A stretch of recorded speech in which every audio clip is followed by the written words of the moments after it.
Hello chooms, welcome to the first of many compilation style videos I have planned. I've received many comments in the past year about those who like to leave on long running lore videos, perhaps even falling asleep to the despairing stories of Night City. So today, I've compiled my Cyberpunk 2077 net lore videos. Whether it be urban legends, netrunners, or corporations, there's a bit of everything for everyone. So go ahead and lock into that assignment, settle into bed, or really do whatever you please, and enjoy this ad-free lore compilation. Thank you.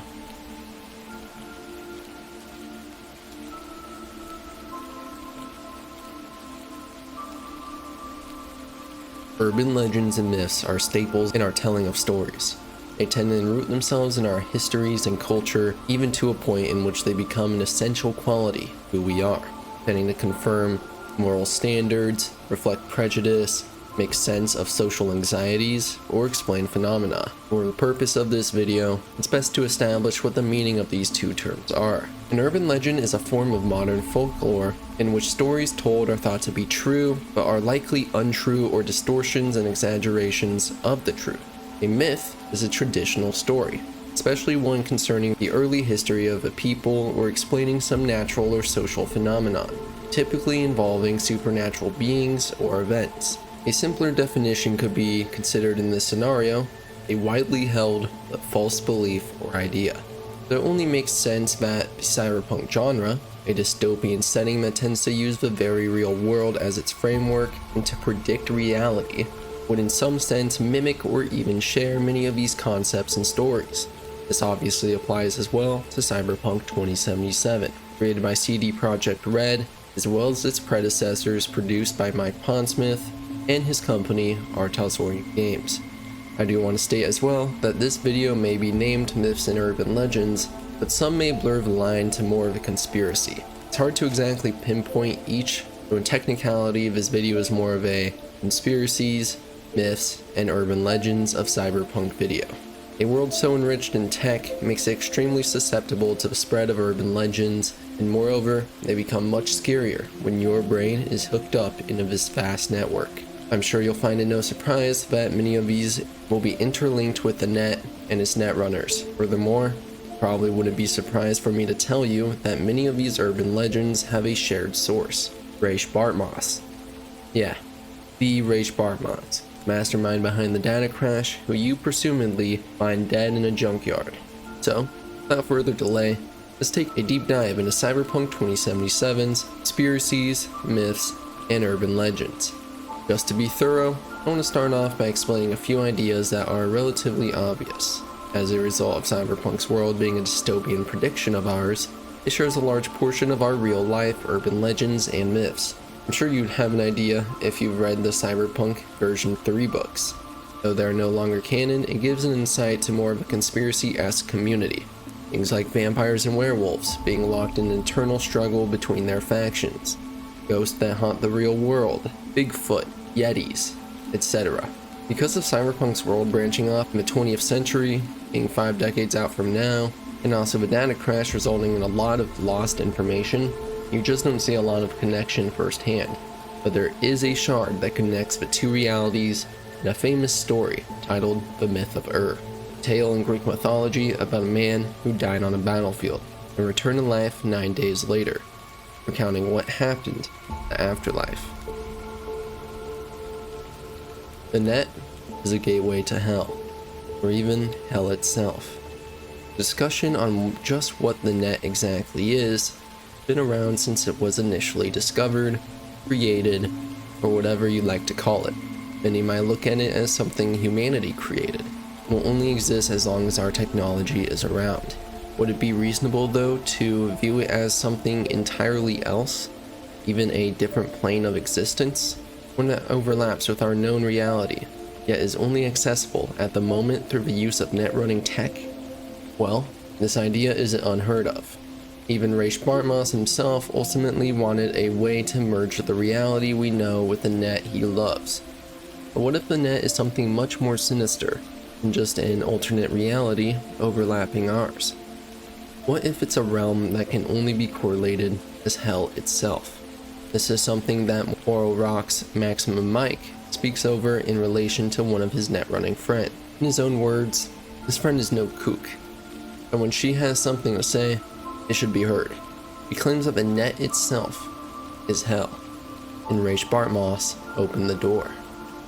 That he didn't even create the demons, he had simply found and named them, stating that Netwatch has its origin in the Vatican and the Black Wall sings in Aramaic. This might initially sound like crazy talk, but I don't believe it's entirely baseless. Sources connected with Maximum Mike already tend to be reliable, but even Mike Pondsmith himself has hinted in the past at Raish discovering the demons.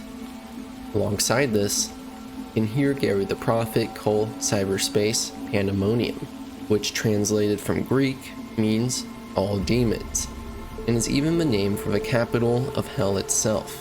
And in one of the loading screens about the Black Wall, we can view a text that states, some call this space the domain of rogue AIs, others call it data hell. We can even take a look at the existence of Lilith, an apparent rogue AI that Maelstrom attempt to summon using a sacrificial and bloody ritual. Lilith is also known as the Night Monster, Night Hag, or even Queen of the Night. In the Jewish belief, it is even believed that Satan created a host of demon children with Lilith. I'll ask you all, would you dare venture into the net knowing this information? The net is an alternate plane of reality. This was obviously briefly touched upon, but Raish Bartmoss has further explanation for it in his Guide of the Net sourcebook. He claims the multiverse is comprised of several planes. There's the physical, which is where our reality tends to fall into, spiritual, emotional, divine, financial, and finally, the information plane, otherwise named the net, further reinforcing the idea that Bartmoss discovered it. The plane of information is what he considers the real universe, and the physical plane exists only to allow us access into it. The net is found on the plane of communication and information. It is made up of all the telecommunication devices and electronic processors the world over and beyond.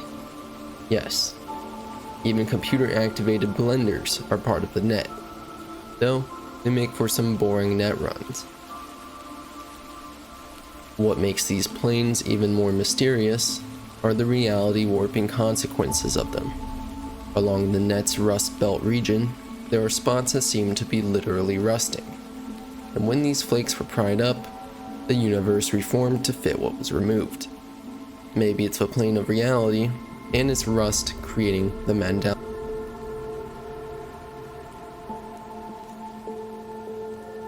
It is rumored that there is a place somewhere beyond the bounds of any region where the human AIs go and congregate. Now remember, when I'm talking human AIs, I'm talking people killed while interfaced, people extracted into disk, people victimized by the Soul Killer program, and other such weird souls. All human AIs are, or at least were, human. So there's supposedly this place, which they call Shangri-La, but that everyone else calls the Ghost Town, where they go to socialize and hang out, and pretend they're still human among their own kind. It's supposed to be at the north end of Canada, the Yukon, or the Northwest Territories, or maybe even eastern Alaska. Holt said there are about 24 or so people at the ghost town. Other reports said there are hundreds of human AIs, maybe thousands.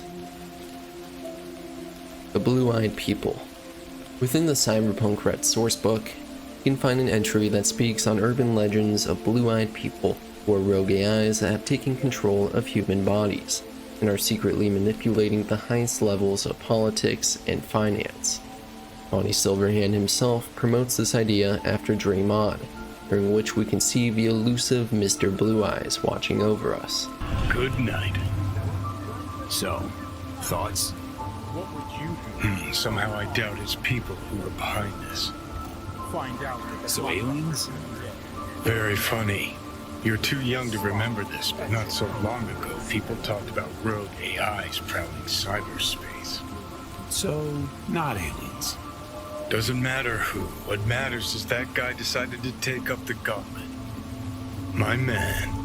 So, is Mr. Blue Eyes truly connected to these urban legends? Or is it just a coincidence?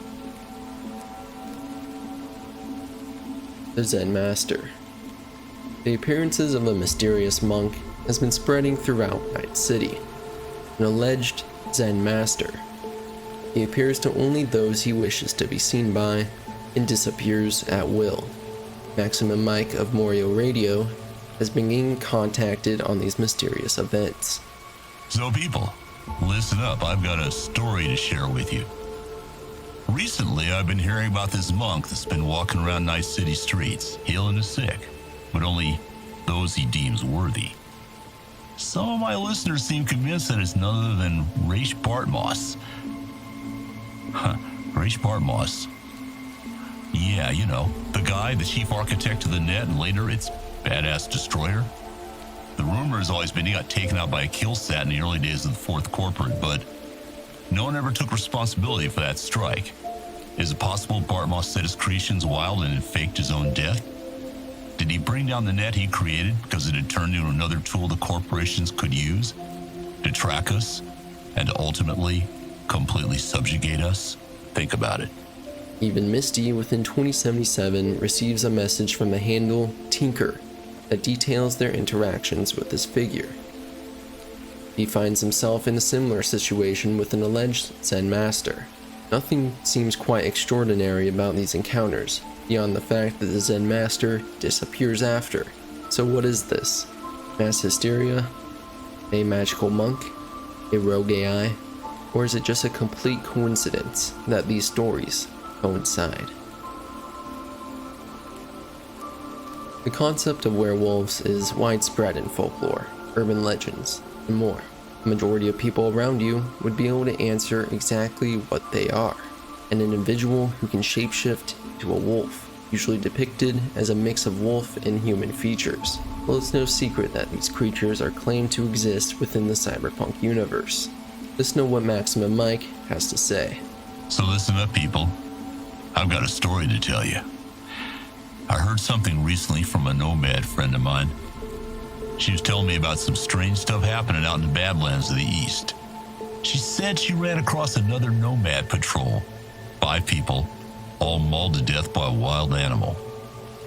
But the thing is, folks, there haven't been mountain lions out there in almost a century, wolves in even longer. So what could it be?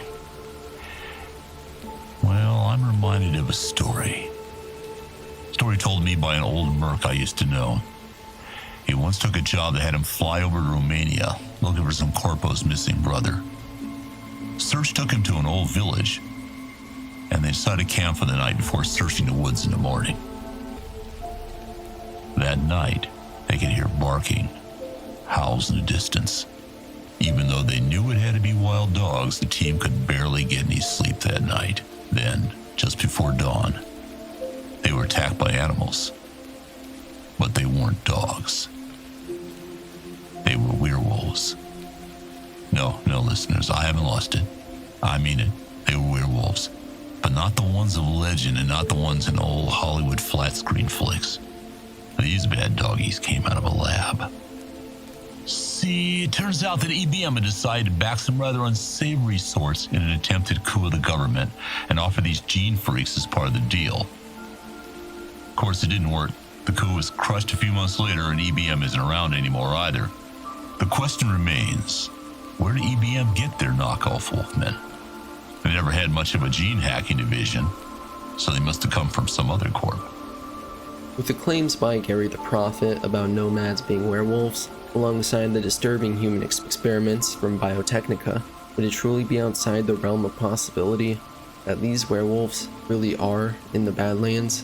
You might want to be careful next time you take a trip during a full moon. This video wouldn't be complete without the inclusion of vampires directly after the discussion of werewolves. However, there's a lot to dig out behind these creatures in relation to a cyberpunk universe, so you will want to hear this. This is more of an urban legend throughout the community itself. A lot of talk on the concept of underground corpo vampires, tunnels that run throughout Night City. This originally sprouted due to a post by an allegedly disgruntled CDPR employee on Reddit. Claimed, there used to be a huge underground part of the city that the public never got to see because it, quote unquote, looked ugly, to be exact. It was fucking awesome and felt like the Nosferatu path on Vampire the Masquerade. Alongside this, through the use of mods and messing with the game files, you could find a few portions of caves/tunnels unused in the base game, though they remained small and contained basically no assets or graphics. It was eventually claimed by CDPR that this was a fake post spreading false rumors. Or are we to know that this is entirely true? But the post itself actually never claimed there was vampires like many said. The area was just being compared to a game that contained vampires. We do get some conspiracies on the Arasakas being vampires though. I'll play that for you so you don't feel completely cheated out of the idea of vampires in 2077. Okay, people, listen up. This one comes to me from a listener who raises a great question. And he suggests an answer. How does the Arasaka family live so long? What about the Lucases, or half a dozen other high-profile corpo families that are pushing 200 years at this point? His answer? They're vampires. The world is ruled by vampires. Well, folks, I can't say I haven't thought about it that way, but let's consider the evidence. There's the obvious. They seem to live forever and they look good doing it. Have you seen the documentary recently about Hanako Arasaka? She doesn't look a day over 40, but she's currently pushing her 8th decade. They drink blood. Yeah, checks out, they drain this city for sure. They sleep in coffins. Well, I do happen to know Saburo Arasaka spent the better part of this century in a medical tank to keep him alive. What do the medtechs call it? Ah, the sarcophagus. Yeah, it's more of a mummy thing, but close enough. They can only be killed with a wooden stake. And I'm not sure about this one. Just as much as Batman himself is considered an urban legend everywhere outside of Gotham City, Merkman is the urban legend of Night City. After completing Ghost Town and reaching 40 street cred, a quest by the name of Merkman returns again, once more, forever. Will appear on your map in the unfinished tunnels where Raph and Shiv's hideout was. There, you can find a jet black, gray-filled Caliburn. However, what many might have missed was a shard detailing who the previous owner was. Don't be afraid. There's nothing there. That's what they always told me. The night my parents were murdered, I knew I had seen something in the dark of that night. I searched for it a long time, cloaked myself in the darkness, learning it, understanding it, merging with it. I realized in its depths, where light cannot escape, there's only one thing to fear: myself. I became the shadow. I became vengeance. I became the man Night City doesn't deserve. I became Merkman. I deliver vengeance, destruction, and justice necessary to save this dying city from itself. And I will do so until the day my heart no longer beats inside my chest. So, just what exactly happened to Merkman? Was he killed in his fight against crime? Did he skip town out of fear? Or is he on a mission that takes him elsewhere? It's difficult to know right now, but maybe someday we will discover the story behind his abandoned Merkmobile.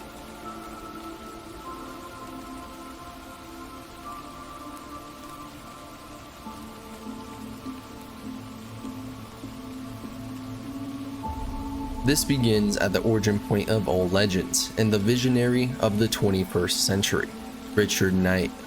In the 1990s, he had planned an ideal new city, an environment that would be controlled and ultimately be safe from the ravages tearing the world apart. His new city was to be completely planned, self-sufficient, and capable of holding off even the most determined criminals. This would, of course, take an unheard of amount of capital to finance such a large-scale project. Something that had never been done before, and really had nothing to model itself after. It was in this step that Knight set the foundation for what the city would become. With the collapse, many corporations had been looking to establish their own urban areas, a place where governments would be corporate run, allowing optimum zoning and no anti-business elements to interfere with corporate growth. Ideally, It would be a capitalist mecca of opportunity. With the capital needed, Knight began to draw up the plans for its infrastructure in many regions, each of which would have a different architectural style, theme, and purpose. One such area was the Pacifica Playground region that would be located south of the city, envisioned as Night City's vacation resort for the ultra-wealthy. It was to be a true paradise, catering to corporate employees and tourists alike, littered with golden sandy beaches, luxurious hotels, and unmatched entertainment, all of it being protected by Militech security contractors. When the time came to construct the city, there was a void that needed to be filled. Despite having major corporations and bankrollers backing this project, none were construction companies. So to bring in the machinery and workforce to actually dig the holes and put up the steel, Knight had turned toward the West Coast mobs.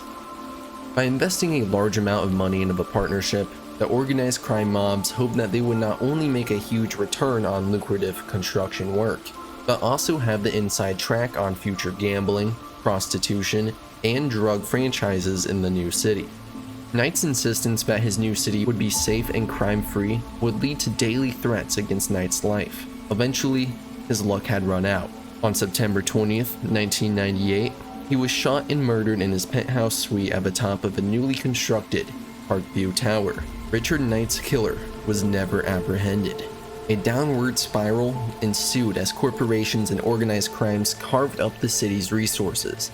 From 2005 to 2009, the mob would be the dominating force around Del Coronado Bay, as corporations had little to no interest in running Night City. Despite the poor conditions Night City had always had, these years were easily amongst the worst, with more murders in that 4-year span than there were in most cities in 10. It was ruled with an iron fist and had become hell on earth. After sidelining during 4 years of street warfare, the corporations around the city finally began to take matters into their own hands, beginning a 2-year conflict known as the Mob War. The corporations battled the underworld for control over Night City. It wasn't necessarily for the average citizen though. The mob was just bad for business. At the end of the war, the corporations placed a puppet mayor in power and started cleaning up the rest of Night City.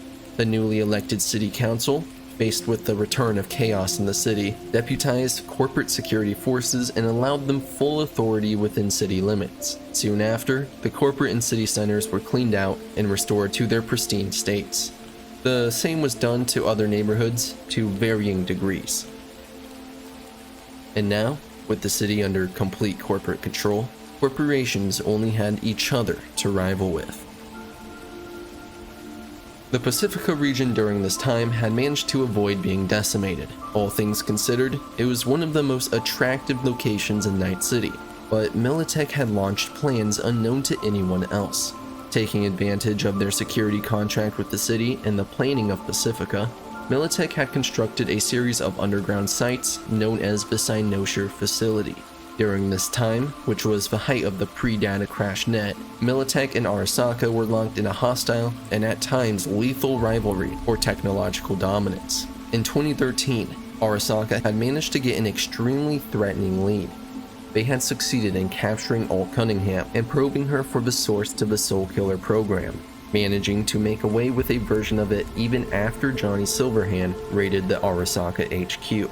The release of Soulkiller, Arasaka's flagship digital weapon and virus, spurred Militech to attempt to create something similar in impact, but with a different set of specifications in mind. This would be spearheaded by Project Cynosure, facilitated within Cynosure Site C, and would become a great undertaking in AI research. The goal wasn't to ultimately create their own AI from the ground up, but use neural adaptive technologies to capture presumed rogue AIs, and to harness their capabilities for Militech's own goals. Keep in mind that this was before the data crash in Blackwall, so they weren't just diving past a netwatch barrier and nabbing up whatever they spotted first. If Soulkiller had worked to kill and capture the engrams of netrunners brave or foolish enough to take on Arasaka, Militech Cynosure would be doing something similar, to capture rogue AI, utilizing these networks and utilize their adaptive capabilities to wreak havoc on both the real world and cyberspace, a cyberspace equivalent of a nuke. Militech, while having the obvious armed personnel, Netrunners, researchers, etc. also employed the use of the Militech Cerberus to help around the facilities for research and technology. This hexapod machine was huge, one of the most advanced robots at the time, in large thanks to its unbreakable armor and subsystems for AI models, though these were kept as secretive as possible and exclusively for Militech use. Ironically, these devices would be extremely helpful in disconnecting the old net in unreachable locations, though pose a risk when overwritten with a rogue AI. Then, alongside the direct research on rogue AI and the net, Militech would draft up blueprints for weapons utilizing the rogue AI, the result of a request from the Military Ops Division, who were interested in the results of the research and wanted production to begin as quickly as possible. So in a new department with elevated clearance, the development of weaponry began, two of which being a cyberdeck by the name Canto Mark VI and an SMG by the name Erebus. This research went so far as to acquire rival scientists for their project. In the Cynosure facility, we can find a shard titled "I May As Well Have Been Kidnapped," detailing a turncoat from Arasaka's labs, one that possibly even had a vague understanding of the Soul Killer project. In a world dominated by corporations who get away with murder with less than a slap on the wrist in the best case scenario, defecting can be extremely dangerous. This scientist hadn't expected the harsh treatment and lifestyle. Something that had once been made out to be the best decision of their life turned into a secluded life of constant inspections and surveillance, stuck in place, analyzing algorithms day in and day out. Well, not that there was a difference between day and night down there. While this scientist would look out at the Netrunners with envy, it's arguable they were succumbed to a fate far worse.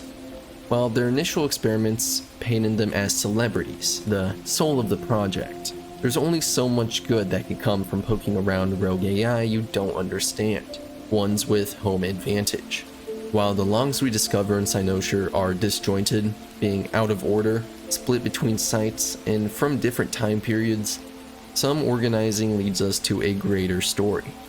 During the course of the project, all participating Netrunners had begun to display signs of psychological fatigue, with increasing tendency toward melancholy, introvertedness, memory loss, and depressive thoughts bordering on the suicidal, symptoms undoubtedly connected to the conducted experiments. To make matters worse, despite requests to pause testing or increase the gap between runs for the well-being and safety of the Netrunners, higher-ups at Militech refused to delay the project. It would only be in the event of necessity that Netrunners would even be replaced. Instead, it was suggested to make use of substances to ensure their readiness.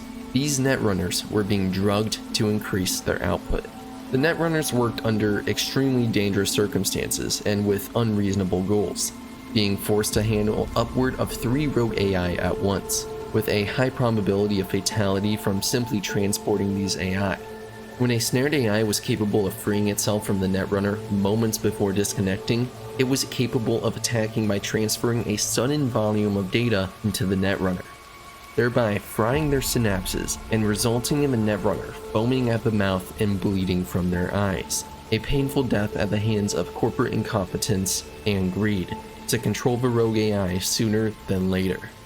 Militech had actually personally fashioned neural network stabilizers to offset encounters with rogue AI in exchange for slightly lower performance in the net, but it seemed as though during the course of one run, it had been disabled, resulting in the death of that Netrunner.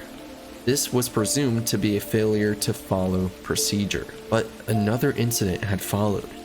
While it remains largely spoken about without details, we can piece some assumptions together.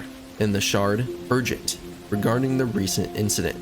The internal memo sent to Clearance Level 3 employees covered some words being spread about the incident previously mentioned. At the time, it was inferred that the security systems were breached and interfered with by an alien intelligence. As of yet, there was no idea if and to what degree this intelligence had infiltrated the facility's infrastructure. So, as a precaution, they had requested armed forces for temporary assistance, quoting, "At least something to deal with Cerberus." In an earlier entry, it had been stated that techies who previously controlled these bots were now replaced with Netrunners not nearly as capable of operating and maintaining the Cerberus. So, the likely story behind this incident is that one of the many Cerberus units had quote-unquote malfunctioned and killed an employee. The head of the department had no access to external analysis, believing that the facility was not being properly monitored for incoming and outgoing data by Militech. There was a fear that a netrunner like Raish Bartmoss or someone of equal caliber had already discovered the project and was tampering with equipment to cause these malfunctions, and that soon enough, the consequences of their highly controversial research would follow. But the likely, unspoken truth is much more terrifying. While it certainly isn't confirmed, the possibility of a rogue AI slipping into the network is much more plausible due to their close proximity to its gateways in the event they evade a Militech netrunner at the last second. The entirety of this project reeked. The fact of the matter is, Militech never cared for the safety of its netrunners or personnel, if the drugging and high fatality rate didn't make it abundantly clear. But something was worrying Militech, so much so that they went on to close down the project. Here's the official statement. Dearest colleagues, it is with great regret that I must announce the termination of the Cynosure project. We know how important this undertaking has been for yourselves and your careers and offer our deepest sympathies. We would like to assure you that the supervisory board came to this decision on the basis of meticulous reports and analyses, motivated as we have always been by the well-being of our employees. Cynosure was an enormously ambitious and pioneering project to such an extent that the results you have produced will not only steer the course of this department, but the entire corporation. Cynosure widened and deepened our knowledge of AI and plumbed the farthest reaches of the net. It has also been proven that in the cyberspatial realm, it is man who wields power over artificial intelligence, not the other way around. This discovery has greatly reassured us all. Information regarding further reassignment as well as special bonuses for former Cynosure employees will be communicated to you by your HR representatives. Thank you all for the hard work you poured into Cynosure and in your future endeavors here at Militech. End quote. Now, there is a multitude of reasons for the project shutting down. It could have been the reliance on African mineral deposits now controlled by the Arasaka Corporation, slower progress than anticipated, covering up their tracks to avoid a diplomatic crisis, the dawn of the Fourth Corporate War, or even discovering that their network had been breached by rogue AI. The possible reasons are numerous, but there is one event with the largest impact on net infrastructure, one that tends to be named as its major setback, the data crash. This event released the Rabbids virus created by Bartmoss upon his death, which went on to wipe out much of the old net's infrastructure and unleashed many of the rogue AIs Militech hoped to capture into the fragments of cyberspace.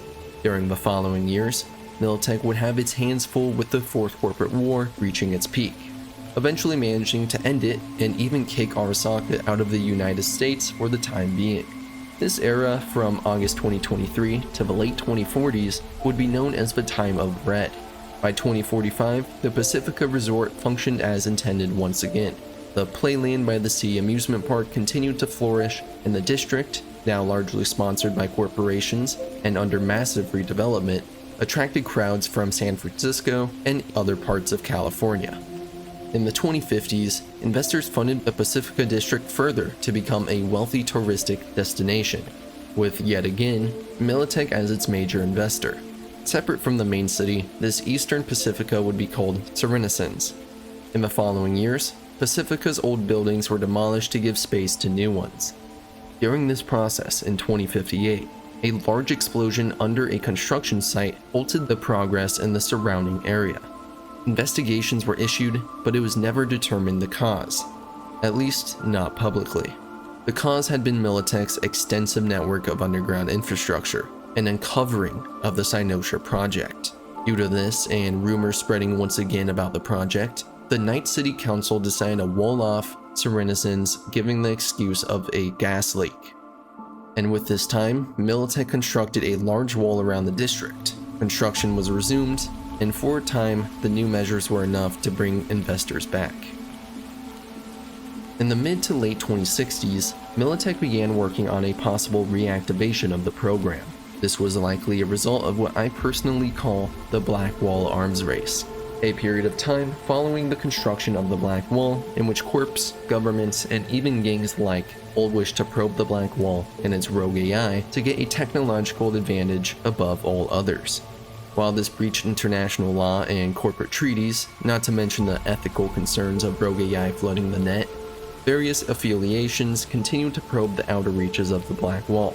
This specific project was headed by Militech research specialist Evan McRae and his co-workers, those named being Lisa Smith, Cesar Mejiras, and the twins Aurora and Amerique, who were all sent as a team to access both Cynosure Sites C and D, though the actual researchers were not happy that the twins were tagged onto this project. Not only were they from Europe and got a cushy office instead of slumming down with the rest of the team, but they were whacked in the head, especially the brother who just stares like he's planning to murder you.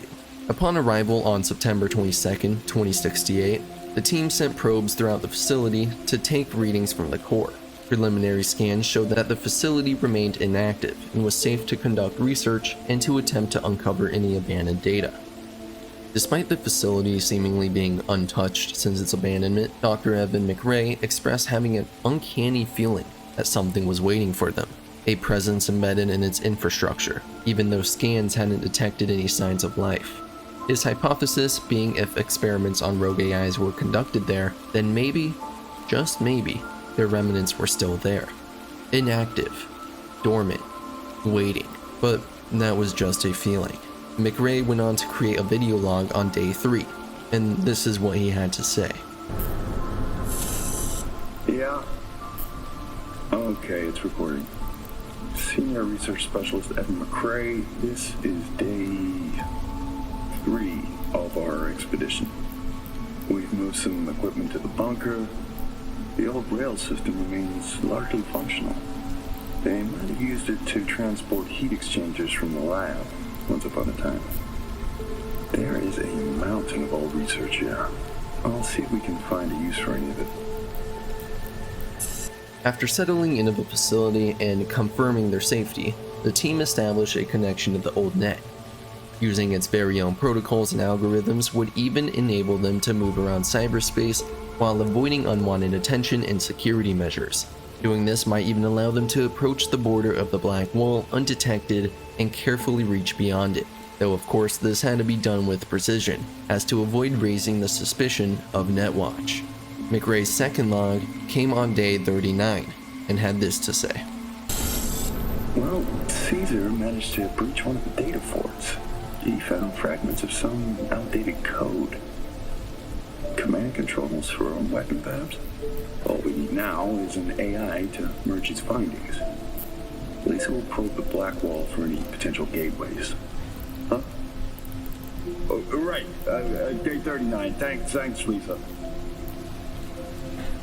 The Netrunner tasked with entering the old net and establishing a connection with the Black Wall was Lisa Smith. With the aid of the team, she had successfully established contact with the Black Wall using the bunker's infrastructure.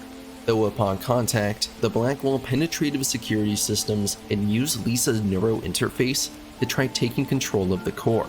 The team managed to act quickly, deactivating entire sections of the bunker to prevent the Black Wall from accessing the mainframe, getting the situation under control and recovering Lisa to place under specialist care.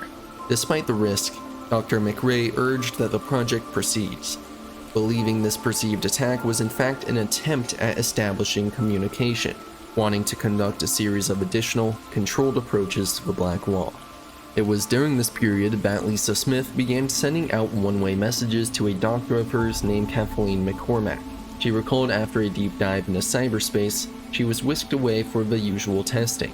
At one point, it had transitioned to neurological tests that ask you nonsensical questions that apparently reveal something about yourself.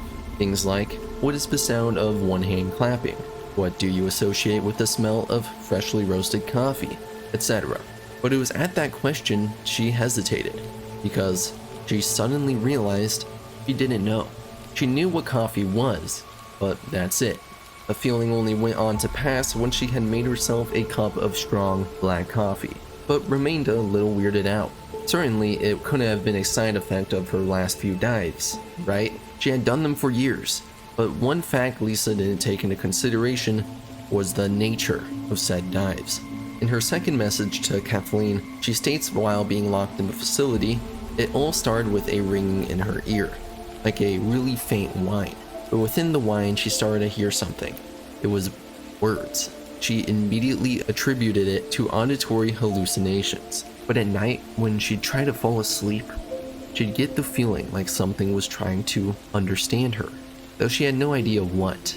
She heard it in the monitors, in the cables, the walls, whispers in the dark. Nothing made sense. Did she need new meds, fresh air, or had she finally just gone crazy?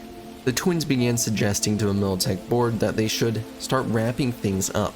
Was it perhaps out of fear for what could be uncovered, or did they know what it was and were secretly working for another group unbeknownst to Militech and the team? While the exact reasoning would remain unknown, and by the 55th day of the expedition, Militech suddenly shut down the research. Dr. Evan McRae was appalled by this decision and tried his best to urge for the project's continuation, but Militech held firm.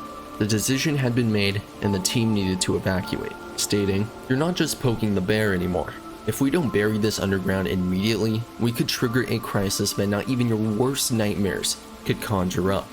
End quote. This is by all means a terrifying statement to hear from a megacorp. It makes you wonder just what made Militech back out again. Was it simply reevaluating the risk? Or had Arasaka or Netwatch caught wind of the project's revival? It's hard to tell if we will ever know, but at the time, the Unification War and the possible conflict between Arasaka and Netwatch made Militech's goal of reactivating Cynosure extremely difficult, if not outright impossible, especially as the Unification War inched toward the Pacifica district of Night City. Though it didn't stop them from experimenting with other AI projects separate from Cynosure down the line, such as merging a human and AI in the No Coincidences novel. Here is McRae's final video log. Day 50, 5-0. We received orders from HQ to shut down and return home. They say we're not safe here anymore.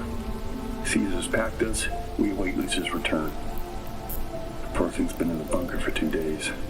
Jacked in. Or is it 3? She just won't come out. She's trying to download the data from the fortresses, but we can't hope to take it with us if she does. Now that's it. I'm gonna get her, Caesar. Shit. This is bigger than I thought.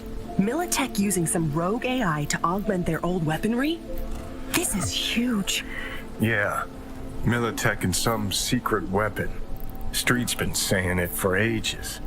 Usually between worlds ending on Tuesday and Bart Moss is hibernating in a fridge.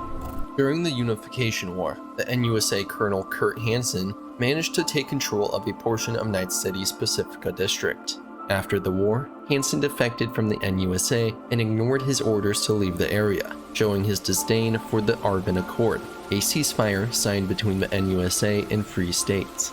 He carved out his own private little paradise and became a sort of military tyrant. Controlled by Hansen's Barghest militia, the worst areas became a combat zone, was walled off from the rest of the city, and renamed from Serenisons to Dogtown. Thanks to his positioning directly above the Cynosure facilities, he was capable of getting his hands on the Neural Matrix, a device that utilizes the power of rogue AI for its benefactor.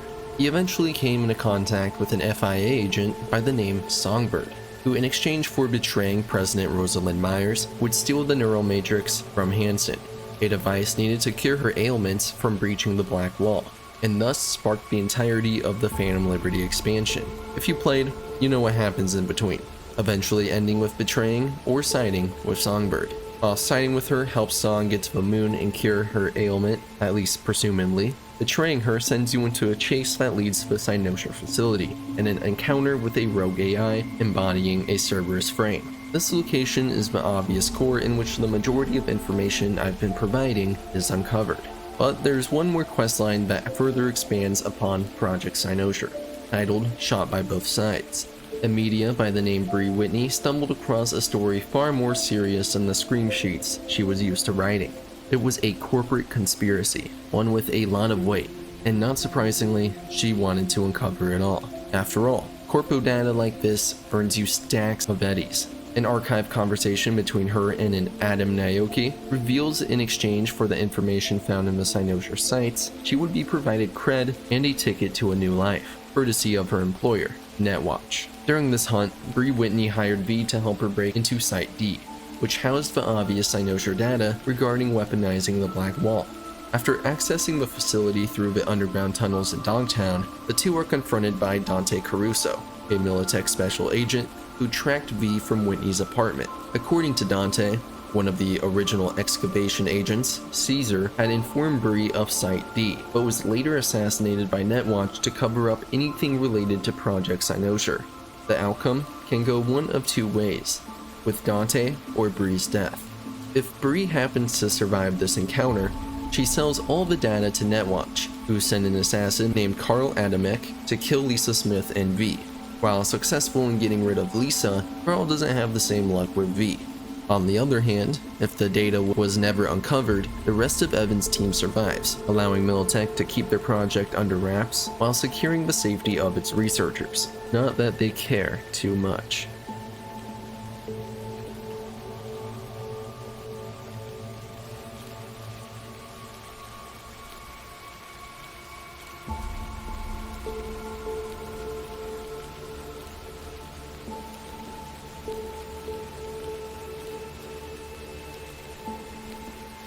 The Black Wall is a border developed by Netwatch.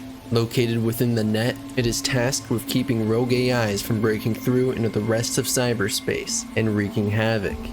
The firewall often splits old network systems in half, leading to stories of haunted data and even severing netrunners off into the old net to never be found again. At least, not in their original form. In the base game of 2077, we encounter the Black Wall alongside our initial contact with Alt Cunningham, or at least an AI that makes claim to her appearance and data. With the release of the Phantom Liberty expansion, we've actually been introduced even further to the Black Wall, but it only opens up further questions. When and where did it all begin? Why was the Black Wall a necessary architecture? And what importance does Netwatch play in it all? I will even cover the nature of the data crash, theories, and the type of AI that find their home in the net. There will be spoilers for Phantom Liberty and the novel No Coincidences included in this video. So if you haven't completed Phantom Liberty or plan on reading the No Coincidences novel, I heavily recommend just saving the video and returning. Without further delay, let's dive into the story of the net's most ominous architecture, the Black Wall. We first find ourselves back in the year of 2022, the middle of the Fourth Corporate War, a time in which it was still considered a shadow war rather than a public-facing hot war. Militech, with the assistance of Solo Morgan Blackhand and netrunner Alt Cunningham, had managed to convince the legendary netrunner Raish Bartmoss to help in their battle against Arasaka. By no means did Bartmoss want to help any corporation in any form, but a request from his close friend, Alt Cunningham, he just couldn't deny, even with his short-circuited way of thinking. The goal being to hunt for the primary Soulkiller 2.5 program that Arasaka had in their grasp was a desperate proposal, as Militech even agreed to remain completely out of Bartmoss's way, even in their own data forts. Bartmoss could seriously be considered a netrunner Atom Smasher, as he took great joy in causing massive collateral damage and using lethal programs. It wouldn't take long for Bartmoss to track down the Soulkiller program. It actually took less than a month. Elated with his discovery, Bartmoss went on a net crime spree against Arasaka and several other non-involved corporations. It was during the course of these reckless runs that his line got traced, and suddenly both Militech and Arasaka knew where he was. Arasaka immediately sent out a massive strike team to Bartmoss's location. Blackhand, desperate to save an asset and a friend, sent in rapid reaction Militech forces to protect him, the goal being to save and extract Bartmoss from his location. None of it would prove enough, because at the end of the day, when the tide seemed to be shifting in the favor of Militech, Arasaka dropped a rock from orbit on a location. In the moments leading up to his death, he invited Spider Murphy to a chat room and confessed his love for her. In the moments of his death, he activated a switch, releasing the Rabbids program out onto the net. This program had been created as a grand act of defiance against corporate control to be triggered in the event of his death. It was designed to breach all corporate data fortresses and unleash their data onto the net for all to access. The powerful viruses released were responsible for destroying the old net and infecting 78.2% of it in a matter of months, an event that would be titled the Data Crash. Net traffic came to a grinding halt. Corporations lost billions as the stock market destabilized. Huge amounts of data were corrupted, and countless military-grade artificial intelligence were enshackled and mutated into extremely dangerous entities. After the collapse of the old net, the worldwide net policing organization, NetWatch, would oversee the development of corporate city nets, which are local VPNs established in reclaimed cities. The establishment of the new net had a drastic outcome, in opposition to everything Bart Moss would have wanted. Every corp, government, and gang would now have a net they rule with an iron fist, with no regulation or accountability. The net was no longer the free landscape it once was, and for that, many netrunners hated Bart Moss. NetWatch would begin attempts to clear out the Rabbids virus and re-establish the old net. After a losing 3-year battle, NetWatch gave up and shut down all the major nodes into the old net. Though this didn't necessarily stop netrunners from trying to find a back door into the off-limits portion of the net. NetWatch were essentially reduced to a police force that would patrol to rescue any gonk runners who found themselves in the middle of dangerous black ice. In the 2040s, NetWatch would finally see some change from an unexpected partnership, one that they themselves would find extremely illegal, and for that reason, it's kept off the books. 2 decades earlier, around the time of the data crash and Fourth Corporate War, the densely populated city of Hong Kong would fall victim to a bioplague. Because of how dangerous this plague was, the entire city was quarantined and sectioned off from the rest of humanity, leaving it to be an abandoned remnant of the Fourth Corporate War, and now known all over as Ghost World. This title wasn't coined for the countless that died within its borders. It was what happened afterward. The net structures left abandoned and inaccessible were inhabited by Alt Cunningham, who would turn the remnants into a society made of AIs that resided from the old net. It's the inaccessible nature of areas like this that riddled the world that the old net couldn't just be shut down. Especially since every piece of tech is a part of the net in Cyberpunk, every single piece of tech would have to be shut down to get rid of the old net. Another example is the city of Busan in South Korea, a location that would also find Alt Cunningham eventually residing in it. And that is why NetWatch would find themselves collaborating with Alt Cunningham and the mysterious cabal of transcendent AIs. The NetWatch head, Magnificent Curtis, and his team of operatives, with their help, managed to write software that could tackle the black ice and Rabbids infesting the old net, resulting in a mysterious project to get the net under control. A project that exists on no books or official documents, known only by the ominous title of the Black Wall. The virtual firewall came up without warning, out of nowhere, which meant that any netrunners left stranded on the other side had no way to safely jack out nor survive indefinitely in cyberspace. As a result, NetWatch managed to kill 2 birds with 1 stone, neutralizing the threat of AIs and getting rid of troublesome hackers. The Black Wall's task was to secure an area of the net for human use while holding at bay the threat of dangerous rogue AI. The price of a Black Wall meant abandoning major technological advancements that came with self-aware AIs and sacrifice access to invaluable resources and knowledge for the safekeeping of the net. While NetWatch would continue patrolling the Black Wall to assure it maintained its structure, the mega corporations of Arasaka and Militech would soon come to a realization. Technological progression had stalled for decades, nothing of note, Nothing truly evolving the species had been invented, and things were stagnant. The companies believe that accessing the AIs behind the Black Wall is what's needed to push forward, and whichever company wrangles them will have the advantage. It's an effective arm race to pierce the Black Wall, akin to the moon race between Russia and the USA. Whoever gets there first wins.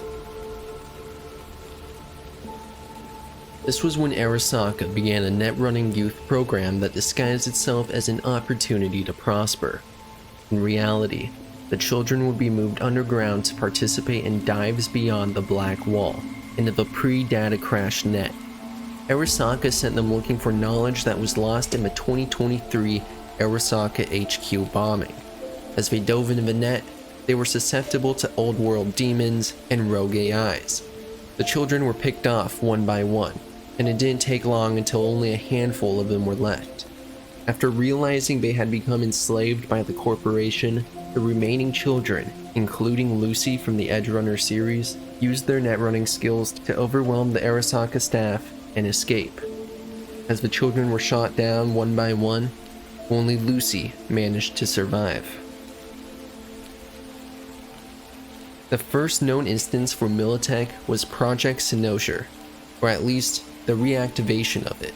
In the mid-2010s, Militech began the project as a rival to the Soulkiller program that Arasaka had their hands on, to create a sort of net nuke that would provide them the advantage over Arasaka. This project was abandoned shortly before the data crash. This bunker under the Pacifico region of Night City would later be reopened with the goal of using the Cynosure AI as a weapon for war and to contact the AI beyond the Black Wall. This attempt, however, was also abandoned shortly before the Unification War that would see Dogtown taken by Kurt Hansen and his militia. While Arasaka would take a more direct approach, probing at the Black Wall to gain access to the rogue AI and information contained behind it, Militech was obviously taking the approach of using an AI as a mediator, an objective that would spark yet again in the 2070s, with a project to create a hybrid AI laden with human emotions. Within the No Coincidence novel, we learn that they've made 3 attempts so far, and initiate the 4th at the end, sometime before the 2077 storyline. In 2077, the mercenary V would find himself with the relic stuck in his head, with an engram of the infamous rocker boy Johnny Silverhand tormenting him without pause. During this time, the Black Wall is still active, as the dangers of the rogue AIs getting free could possibly cause the end of the world. Several Netrunner groups believe that free AIs will help them conquer the virtual world, and thus look for ways to destroy the firewall. V would come into contact with one of these groups, the Voodoo Boys, in his search to prevent his untimely death at the hands of the Relic, a gang that believes the breaching of the Black Wall is inevitable, and are willing to do anything to remove the Black Wall and win favor with the rogue AIs or when the net war eventually breaks out.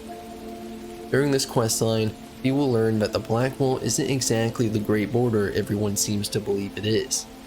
The Netwatch agent, Bryce Mosley, describes it as a torn open trash bag taped over a busted window. He will then make a proposition to V, decide with him, and in exchange, he would remove the virus put into V's operating system by the Voodoo Boys. If V doesn't take this deal, he will continue with Placide's original plan and mass target the Netwatch agents in the area, dispatching them all. V then returns to the Voodoo Boys to make contact with Alt Cunningham from beyond the Black Wall, where he learns a deeper secret about the Black Wall that has been floated around by various sources. It isn't a firewall, rather is a powerful AI masquerading as ICE, who acts as a mediator between the old and new net, an AI with the boundary condition to not allow passage through either way.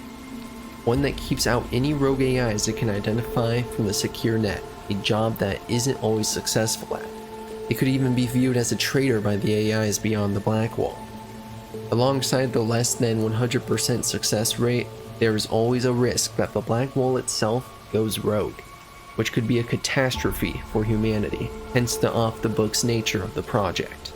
Its brittle nature is further exemplified by the Cyberpsycho sighting, in which Maelstrom attempts to, or even maybe successfully summons the rogue AI, Lilith, from beyond the Blackwall.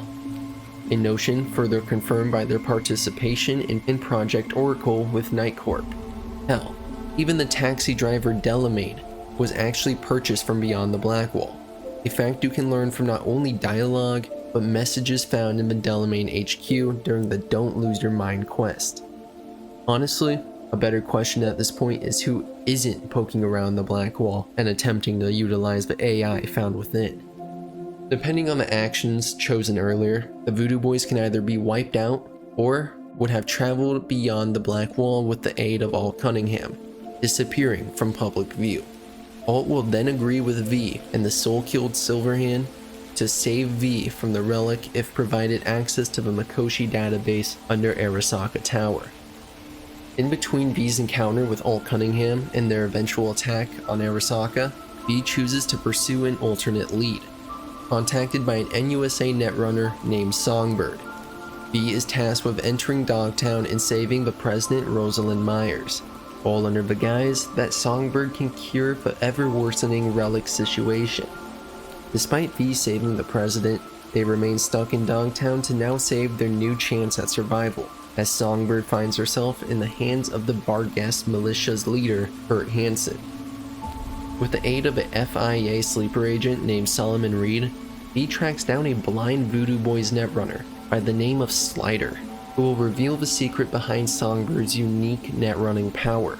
She is utilizing the Blackwall, and for this exact reason, she has been reduced to a near full Borg body and a fatal physical condition, sharing a similar illness as V. All of it yet again, a part of Militech's and the NUSA's plan to weaponize the Blackwall ahead of any other entity. While there are various endings to V's time in Dogtown, they boil down to 3 options: kill Songbird, save her, or hand her over to the NUSA. While killing Songbird might seem like the worst option, it isn't. Handing her over to the NUSA in her deteriorated state will lead her to a much worse fate. It's implied that while the NUSA was capable of bringing her back to a state where she could serve the country, their perspective is much more twisted. It's explained that the procedure had her undergo a change in personality. In all likelihood, the NUSA has successfully implanted their dual human and AI testing on a Songbird, and hold her as their Blackwall mediator.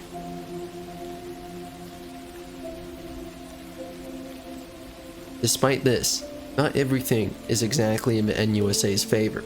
Depending on V's choices in the shot by both sides quest, NUSA and Militech can have some major trouble headed their way.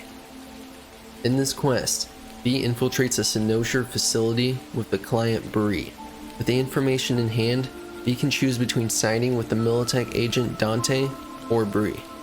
If V chooses to side with Bree, Mr. Hands will later contact you and let you know that she sold the Militech evidence to Netwatch, leaving the NUSA and Militech to be in potentially massive danger against the rest of the world's corporations and governments who are attempting to not only breach the Blackwall, but also weaponize its rogue AIs. And that's on top of their stunt at Orbital Air, if that ends up in canon. Depending on the choices made at the end of Cyberpunk 2077, either V or Johnny can agree to follow Alt beyond the Blackwall, where they will fuse with her like the rest of the constructs from Mikoshi. There is clearly an urgent situation on the other side of the Blackwall that would further push Alt Cunningham to be mass collecting of their AI, breaching the Blackwall, and tearing down Arasaka's Mikoshi database. We get some further insight to this in the No Coincidences novel through an Arasaka executive named Katsuo, who states, "In reality, these AIs have at their disposal only the limited portion of cyberspace that we ceded to them nearly 40 years ago. No new space has been created, neither is there a back door. No physical connection that leads directly beyond the all-pervasive barrier that is the Black Wall. If evolution has taken place, it has been determined by limited space and resources. You are afraid of war, but it has already begun among the AIs themselves. It is a war over scarcity." End quote. As time progresses, Corporations will want to harness the technology provided by self-aware and evolved Blackwall AIs. It doesn't stop at Arasaka and Militech. Night Corp, gangs, and various smaller corporations all want in on this advancement, a prospect that progressively makes Netwatch's job more difficult. As these corporations, gangs, and netrunners continue poking holes in the already weak Blackwall, the rogue AIs gain further ability. These rogue AI are running out of space, and evolve to a point that the dwindling hardware they run on is no longer sufficient. Expansion is needed, and the fall of the Blackwall and merging of Mikoshi is just the beginning. The AI must expand itself throughout the entire plane of reality that is the net. It would only be a matter of time until an invasion of the physical plane of reality is sparked as well. A fifth corporate war and AI invasion is on its way. Or maybe it's already here.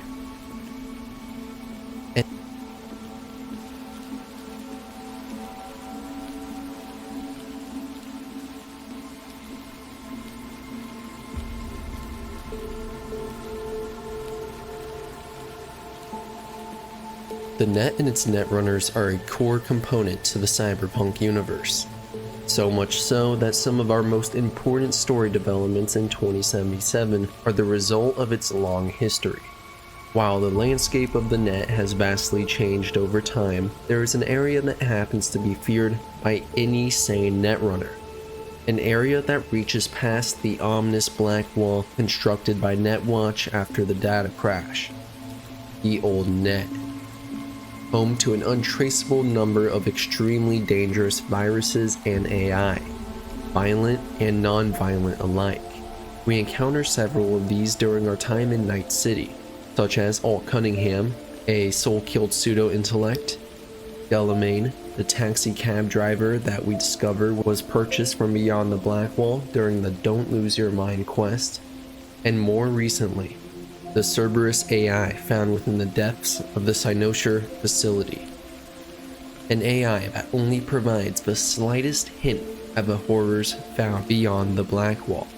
Today, we will be briefly covering the origins of the net, how it functions, and the data crash caused by Rache Bartmoss. More importantly though, we will be discussing the corruption of the old net, sectioning of the new net, and just why the old net can't be completely shut down to rid humanity of the problematic AI beyond the Blackwall. Let's begin. The net is the name given to the vast telecommunications network of the cyberpunk universe. This version of the net differs from our own in that every network machine, new and old alike, provides a virtual and physical framework that communicates with everything all at once. Similar to how our technology interacts in the real world, just in a way that's much more interactive for users. This, however, couldn't just be done with the human brain and will require an additional piece of technology, Cyberdex. A piece of tech embedded in 2005 that would run an interface program to interpret the net for the netrunner and allow for the traversal and understanding of this plane of existence. There was a catch to this new net. While the unified OS was being developed, the legendary netrunner, Rache Bartmoss, used his personal connections to the developers to sneak his own bit of code in without raising any alarms. A relatively easy task either way, since Bartmoss was already a net mastermind at this point.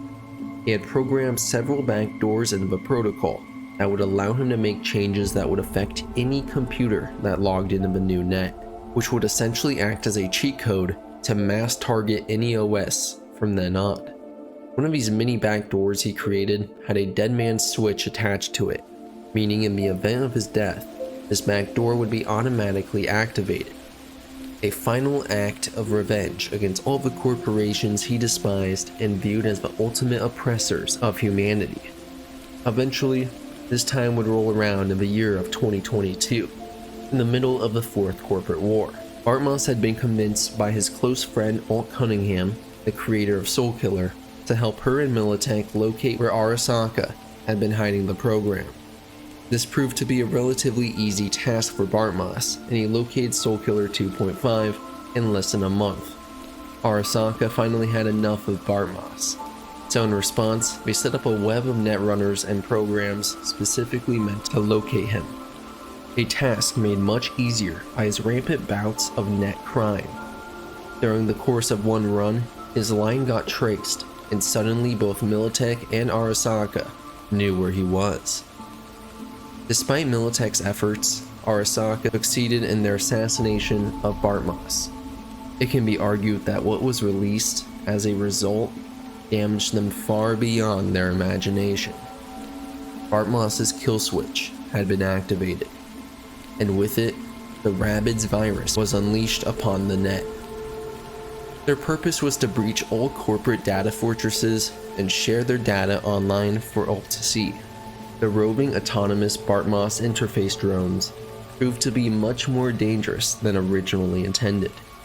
Having greatly exceeded their original program's parameters, they began to wreak havoc across the net, infecting 78.2% of the net and triggering military-grade artificial intelligences to mutate and go rogue, becoming extremely dangerous entities as a result.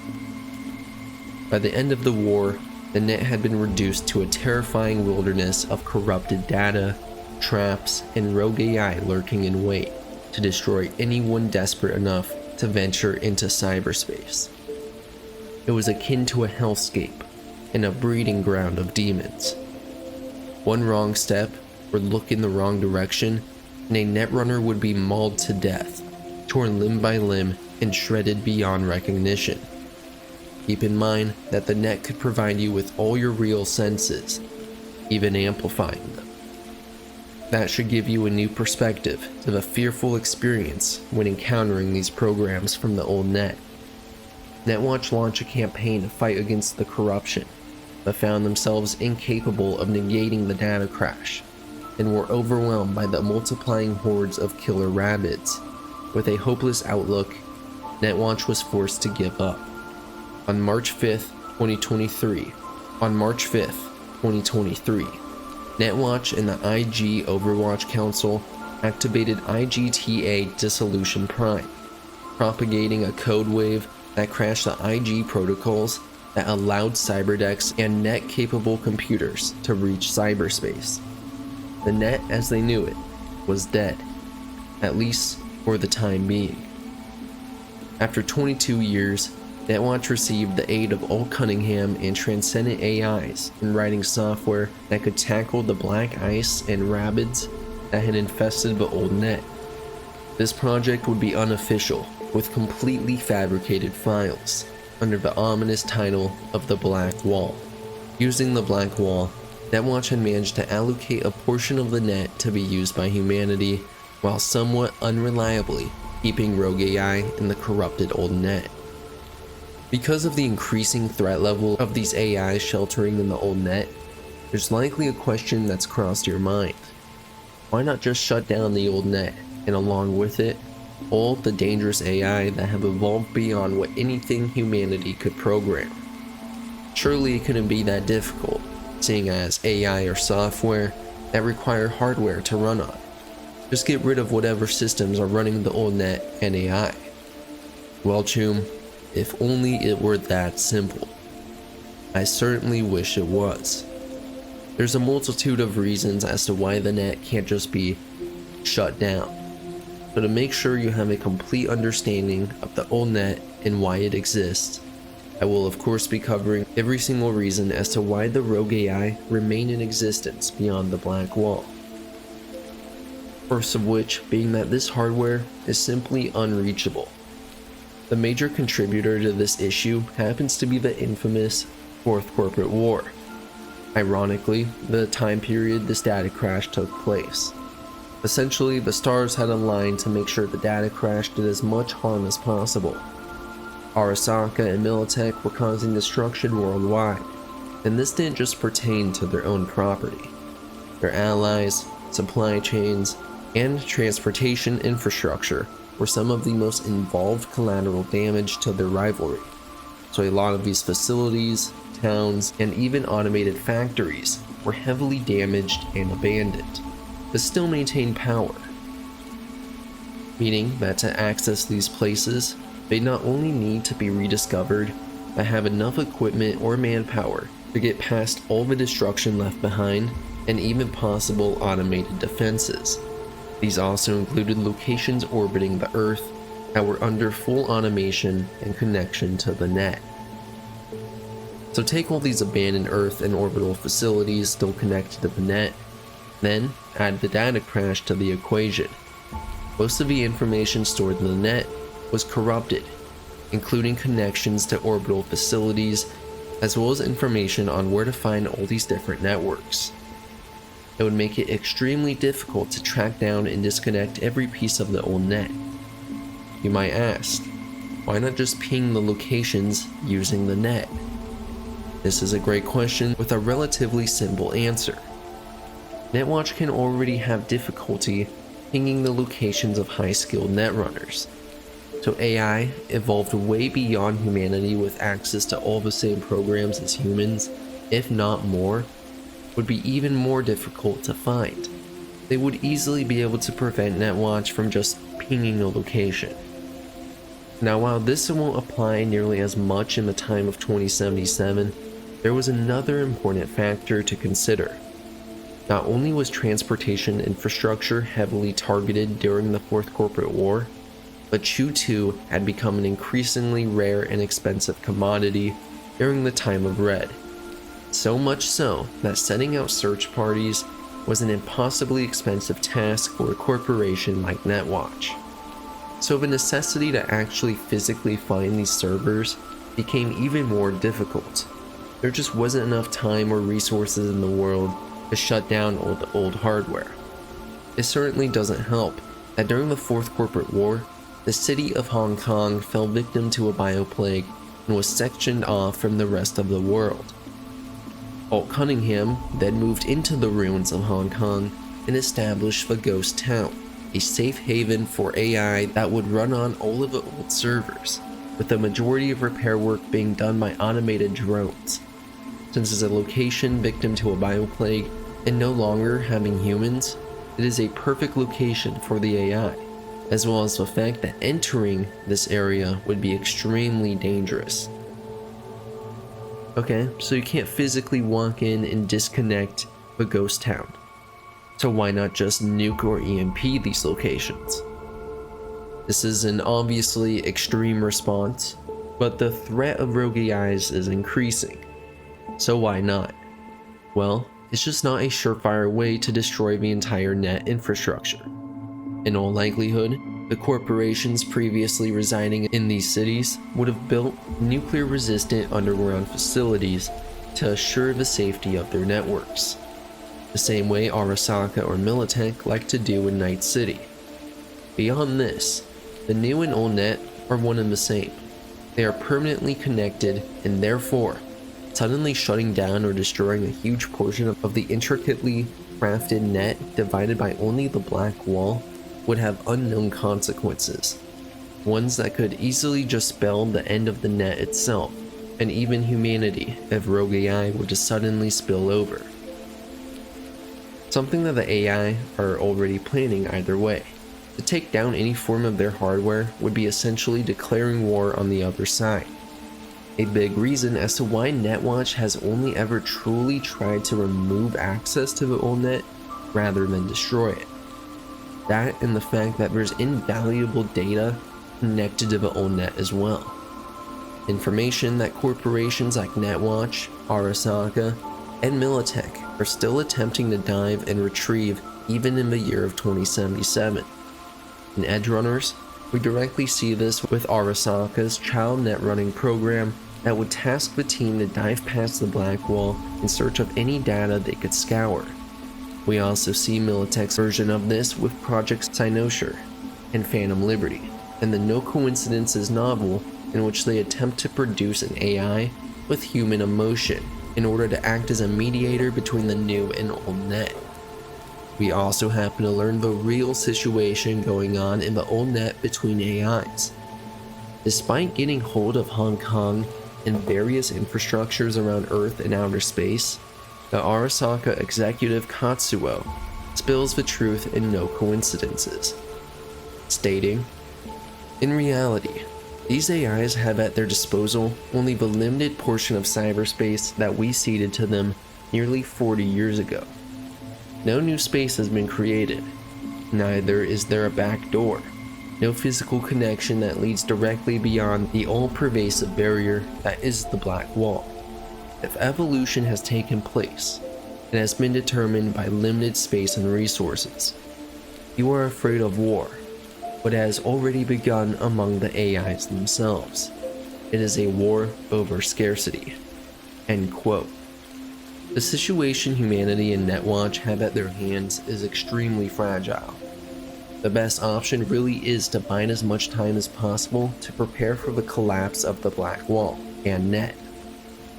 It would be near impossible to entirely shut down the Net in the year of 2077.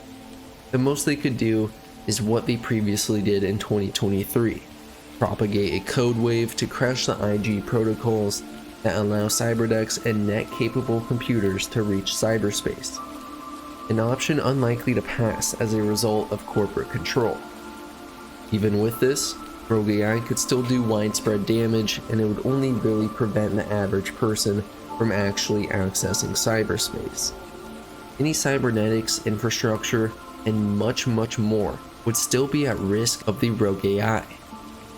So what is the conclusion of all this information? Ultimately, prepare yourself for an AI invasion, Choom. It's headed our way in Cyberpunk Orion, and it's unlikely to be stopped. Familiarize yourself with a lifestyle of no smart weapons or cybernetics, as technology will only end up betraying. Adopt the old-fashioned views of the legendary Solo, Morgan Blackhand, and buy a Liberty pistol. It even looks like V is already well on their way to being prepared for the AI invasion through the new ending.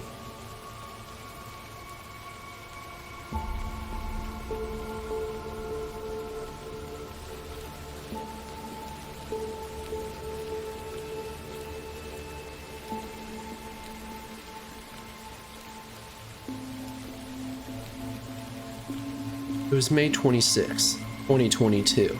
The sun was beginning to dim out in the skyline of Night City. Not that you could see it in the thick, polluted air, nor did it make a difference for those not entirely hooked into reality. Netrunners never considered entertaining the physical realm. They chose the freedom of the vast, unexplored, high-speed, and limitless cyberspace and net architectures within. If you wanted to see a sunset, you could see it anytime here, a simulation better than the real thing, even amplifying all of your correct senses to improve the experience. A young netrunner in her late 20s, long braided red hair, and a short stature had just jacked into the net for some programming. In the middle of his session, she was interrupted by an annoying mail alert. It blocked her vision with a fat sausage beat and a virtual voice saying, "You've got mail. Oh god, oh god, oh god, it's coming. Now, yes." The message was from her close friend and colleague netrunner, Raish Bartmoss. He knew exactly how to peeve the woman. She hated it. The message contained was simple. It read, Hawksbat 1, one of the many codes Raish and her had worked out to arrange meetings and chat rooms and the like. This particular code was unfamiliar and somewhat alarming in comparison to the rest.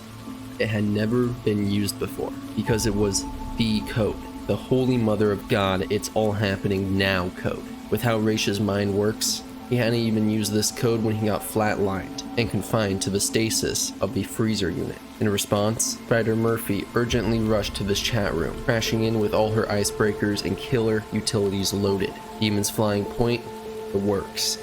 What she found was somewhat unsettling. Raish was just standing there, calm as could be. "Sweetheart, I'm so glad you could make it," he said. None of his standard psychosis even made a cameo in the timbre of his voice. Unlike the average person, being calm and perfectly normal created an eerie atmosphere around Raish. It was just too outside the norm. It was like he was suddenly Mrs. Claus or something. "Have I ever told you how much I love you? Come on, they just loaded this romantic little VR at the dunes. Let's go, just the two of us." Okay, Spider responded nervously. Just hearing him talk like that tone, those words, soul chilling. The two went somewhere in Asia, an undisclosed location, in the middle of net nowhere. Suddenly an icon appeared, a simple matte black ball. Every year I come here, and every year I reset this. Then he looked at Spider, right in the eyes. She thought she could see a swelling of tears.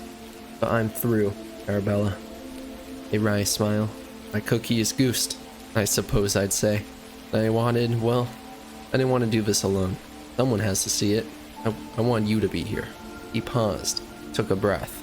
Well, here it goes. He looked at the ball. He waved his hand. A ping, and it changed to a globe. He shook his head. A whistle, and it's changed to a switch, and it squeaked into a big red button. No, that's not it either. Then there followed this flurry of noises and icons flashing by, an almost cartoon stream of images. A car, a bomb, a kid, a wallaby, a cream pie. It all went on, accompanied by a cacophony of grunts, pops, barks, you name it. This went on for 30 seconds. Oh, frag it all, he said finally.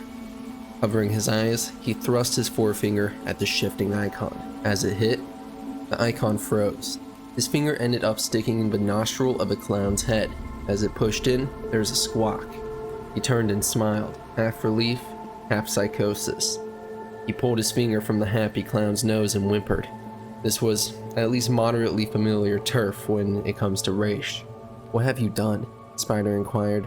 Her deck began to crash as he answered, jamming the IG transform signal and trashing her tracer routine. What have I done? Just wait, Spidey, he said with a demonic smile. Wait, and you'll see. You'll see, you'll see, you'll see, you'll see, you'll see. The communication ended, and with it, the net as everyone knew it. In the year of 2077, the use of computer technology has become truly universal. Regular Janes and Joes know how to use these systems to access information, communicate, and even fight. But there are others who can use the same tech to work wonders. Netrunners. A netrunner knows the ins and outs of computer systems, the programming languages, and even write or mod a killer virus. Deck in hand, they're just as dangerous as a corporate soldier armed to the teeth. While netrunners were once considered the rulers of cyberspace, using their skulljacks to roam a vast global net in special suits to cool themselves, the landscape has changed to something unrecognizable. The era ended with a cataclysm programmed by the greatest netrunner of all, Raish Bartmoss. His close friend, Spider Murphy, of course saw this firsthand. There were three netrunners considered to be the legends of the early 2000s net.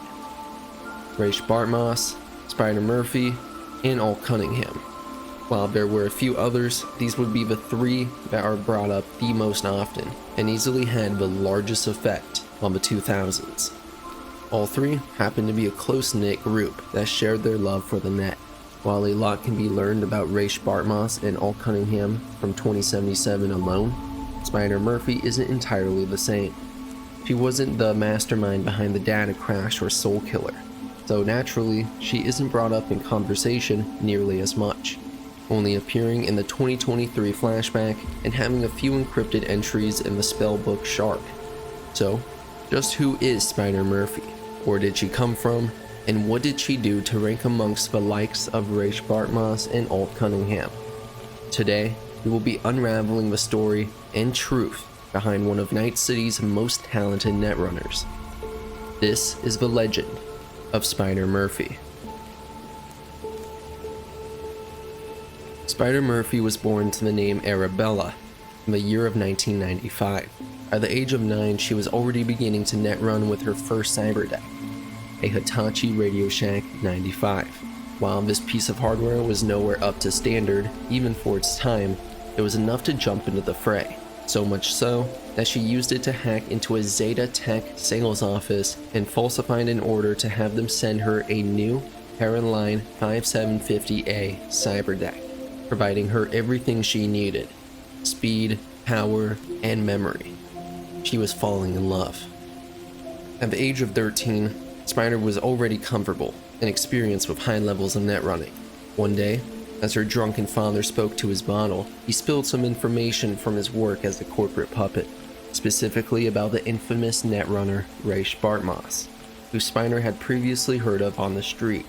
Her father had killed his state identification number, a form of ID that encoded a person's criminal and tax history, as well as their DNA pattern, all of which is duplicated in state government mainframes. If your SIN is deleted, you can't legally get a job, you can't vote, and your rights are pretty much hash. In hindsight, something like this wouldn't truly affect a mastermind like Bartmoss, but Spiner wanted to track him down to warn him. When she managed to finally locate Bartmoss, she was surprised to set her eyes on an acne-ridden 17-year-old who looked a lot more like 25. Even furthering the surprise, he'd been running the net for 13 years, starting when Spiner had barely even entered the world. He had a full set of high-quality trodes and a library of software the likes of which Spiner had never seen. It was immediately clear that Bartmoss's skills were on a different order of magnitude, akin to even an uncanny sixth sense. From that moment on, Spiner would learn under the teachings of Bartmoss everything the net had to offer. Through this process, they would become extremely close friends. During the 2010s, Spiner Murphy, Raish Bartmoss, along with a couple of their netrunner friends named Dog and Edger, would practically run the net for not only fun, but for the freedom of it as well. Especially since Spiner and Bartmoss were practically untouchable when it came to netrunning. The group would lynch Netwatch hacks just because they could, and because it was the right thing to do, refusing to take any payment for the skills they possessed and the destruction that would ensue. It wasn't about taking over corporate architecture, but purely destroying them for the sheer hysteria of doing what everyone else thought was impossible. Spiner was much more skilled than the other top-level corporate or mercenary netrunners. She used a completely custom cyberdeck that was faster and more secure than decks by those same runners. She tended to use utilitarian and non-lethal software, in contrast to Bartmoss, who liked to use flamboyant and deadly programs.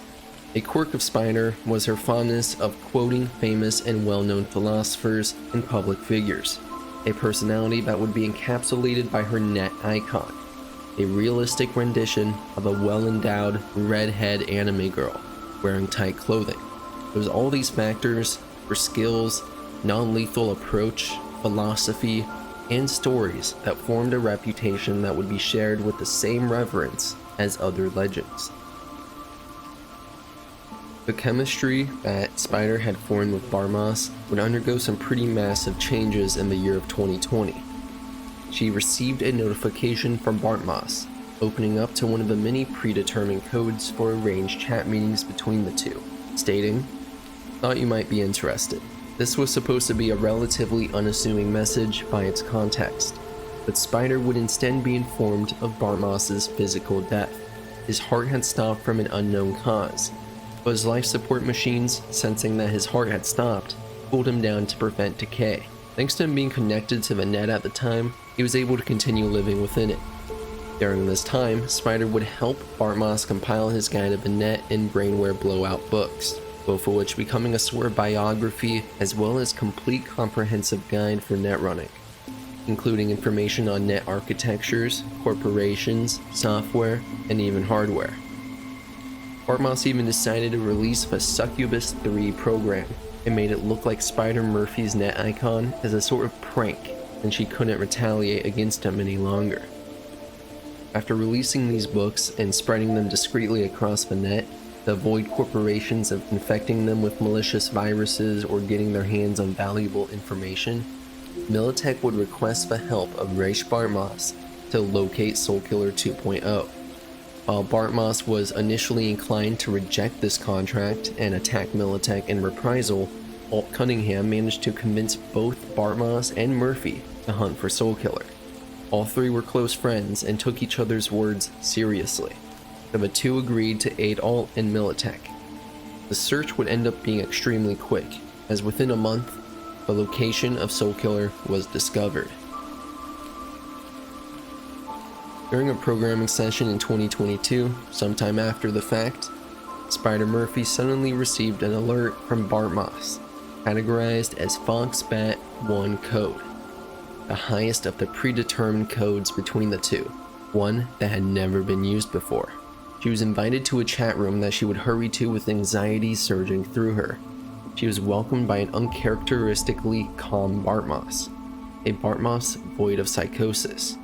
He confessed his love for her and invited her on a date, where he released the rabbits to the net and caused the data crash right before his death, a detail Spider wouldn't find out until after her cyberdeck had already crashed. While saddened by Bartmoss's death, he was happy with the data crash, believing it would end Corpo rule. She would realize soon enough that she was wrong. On July 5th, 2023, she could create an entry in her cyberdeck about everything that had gone wrong. Localization and strict city nets had destroyed the freedom of netrunners. Every corp, government, and even gang now had their own net that they rule with an iron fist, with no regulation or accountability. The surveillance only worsening, the rebellion of netrunners felt futile. Pained by Bartmoss's death and wanting revenge, Murphy ended up in a Militech camp and insisted on joining Johnny Silverhand's team, who were hired to destroy the new version of the Soulkiller program being developed in the Arasaka Night City HQ, and to rescue Alt Cunningham from their network. A surprise to someone like Morgan Blackhand, who had purposely avoided using netrunners like her during the Shadow Wars. A decision made not just because of their unwillingness to work with Megacorps, but also that the combat netrunners required vastly differed to the likes of Spider Murphy. Her participation in the raid was approved, likely because of her connections to the team members, Alt Cunningham, and her familiarity with the programs involved. On August 20th, 2023, Silverhand's Strike Team Beta succeeded in their infiltration of the Arasaka HQ. On their way to the labs, the group were notified by Blackhand that Arasaka security was beginning to pinpoint their location, and that they would need to move quickly. Knowing that they were discovered and about to enter combat, Spider Murphy hastily bypassed the lab doors with physical help from Shaitan, where she jacked into the console to contact Alt, and dumped her into the memory core before releasing a virus to destroy every trace of Soulkiller from the system.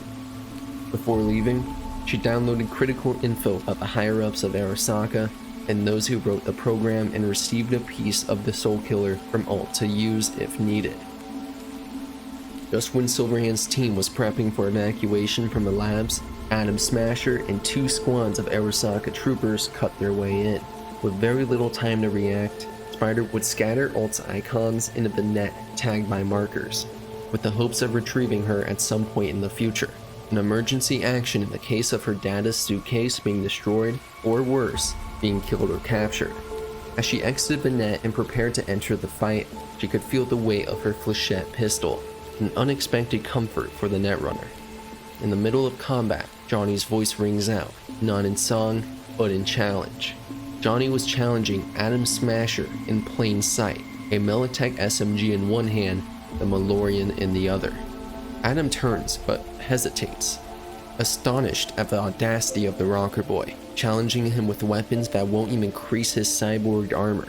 He raises his auto shotgun and open fires, putting the young rocker in half.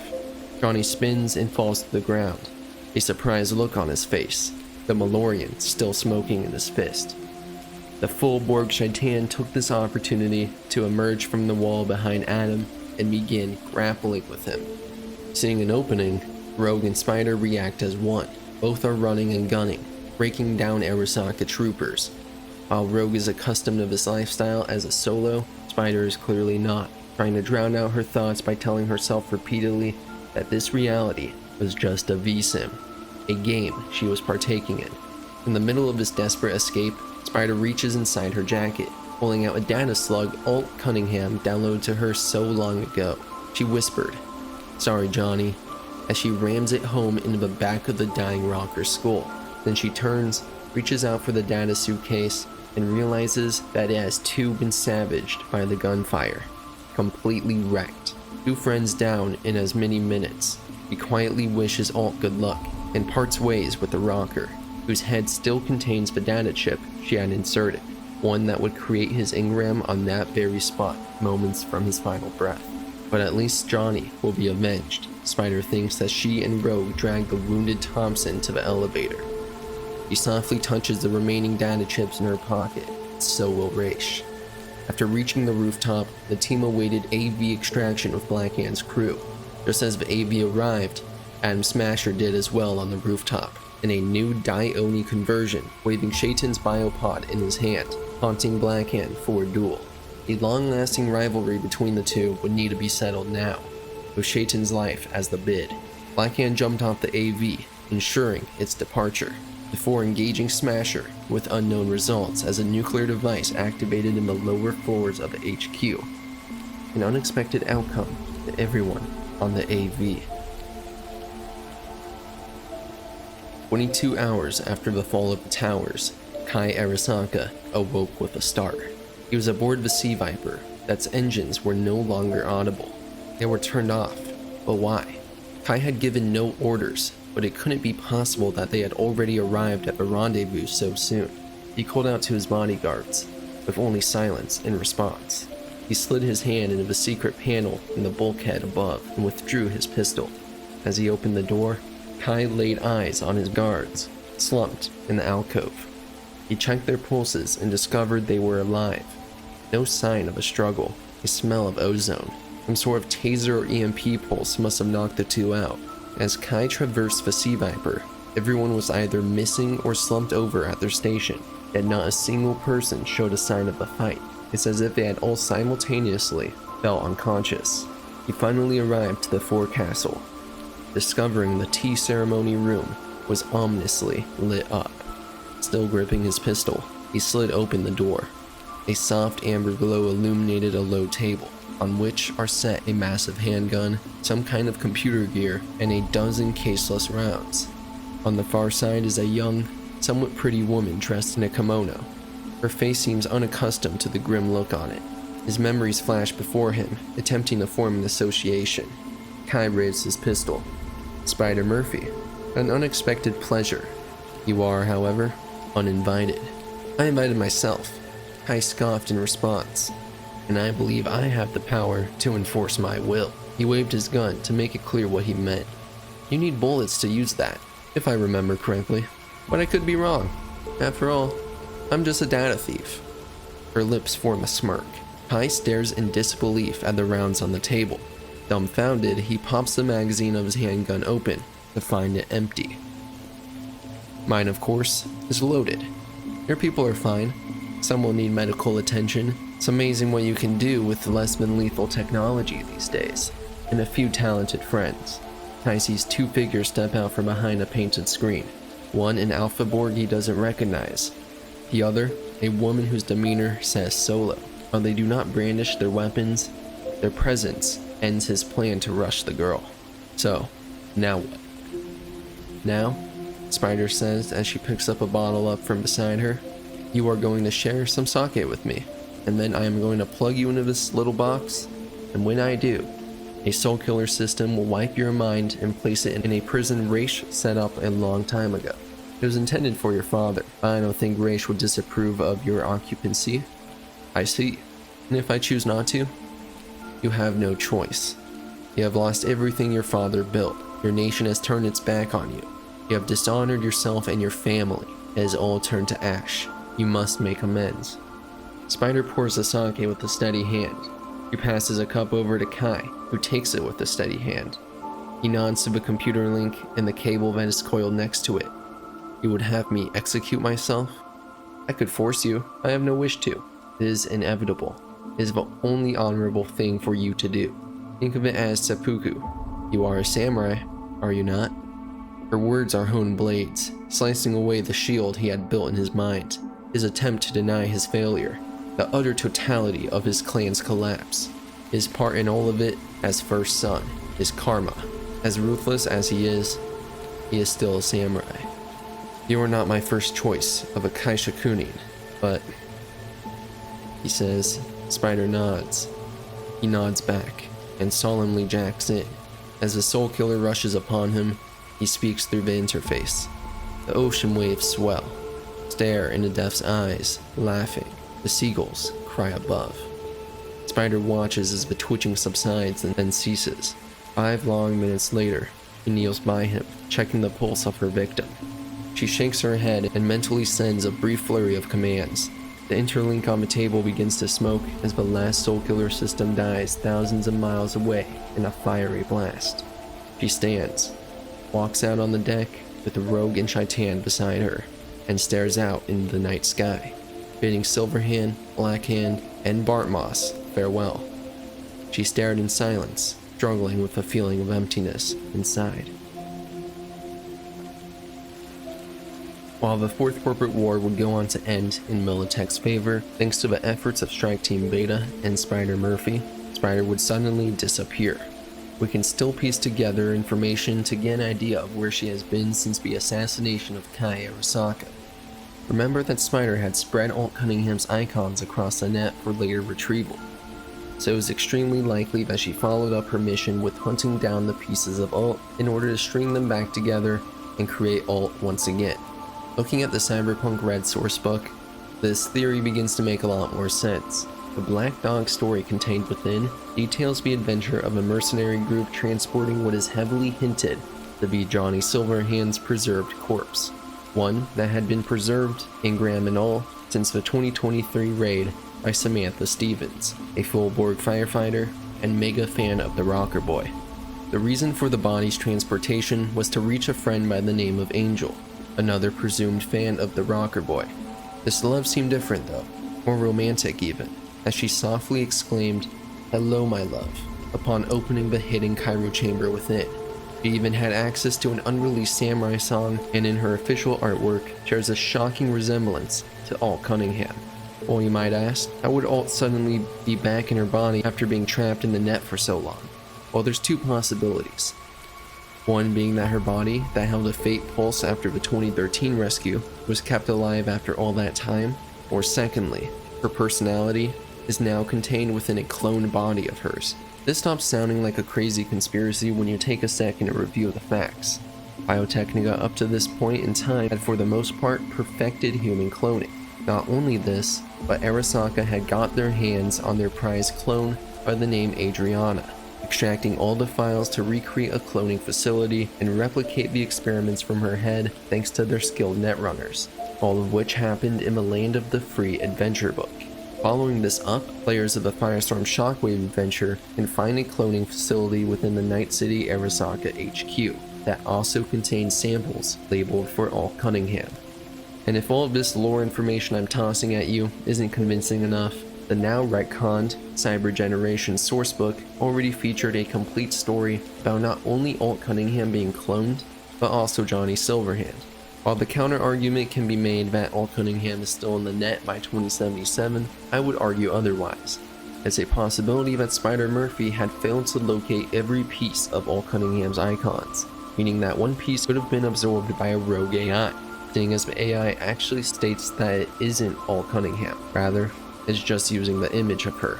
This is obviously a lot of information to take in at once, but it's safe to say that Spider Murphy was likely with Alt Cunningham at this point in time.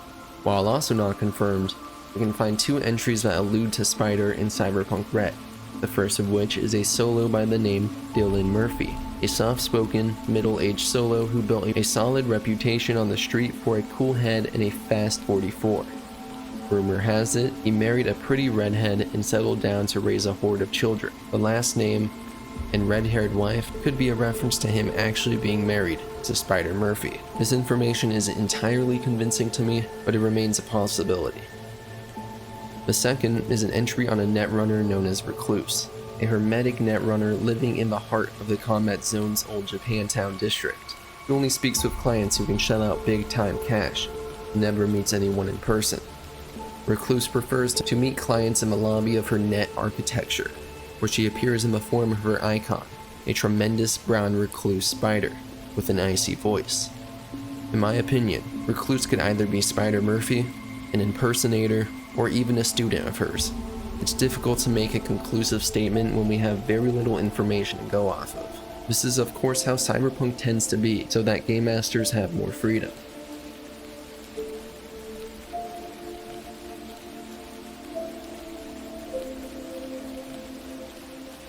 The group of Arasaka mercenaries had finally reached their target location. Fighting through a 7-story Conapt filled with lethal devices and robots had already reduced it to the hallways of hell.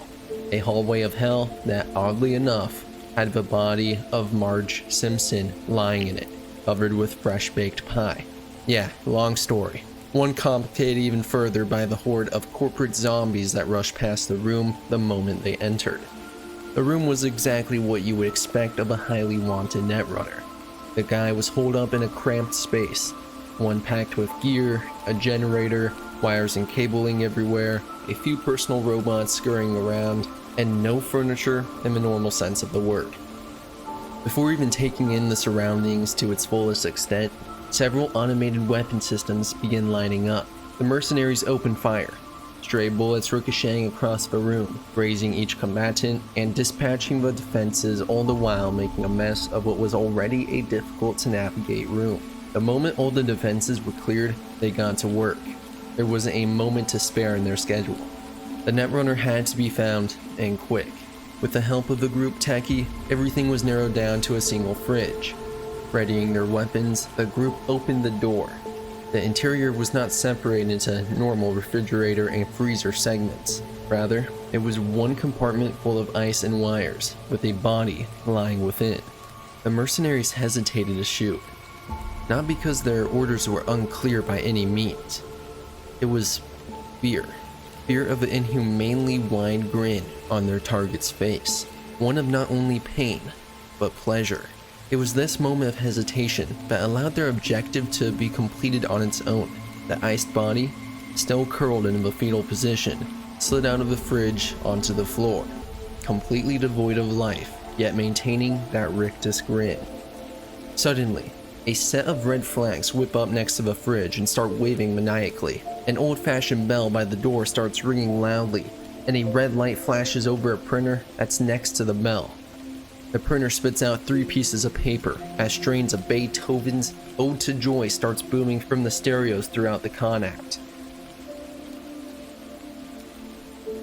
All the firing suddenly stops as confetti explodes from the ventilation ducts, and a small arachnoid robot drops from the ceiling, clutching a high-density data chip in its limbs. It says, "Have a cookie. You have 30 seconds before the grand finale." It was a warning to escape with their lives. A rare gesture in Night City, and an even creepier one from the legend Ra's Bartmoss himself. In the year of 2077, the use of computer technology has become truly universal. Regular Janes and Joes know how to use these systems to access info, communicate, and even fight. But there are others who can use the same tech to work wonders.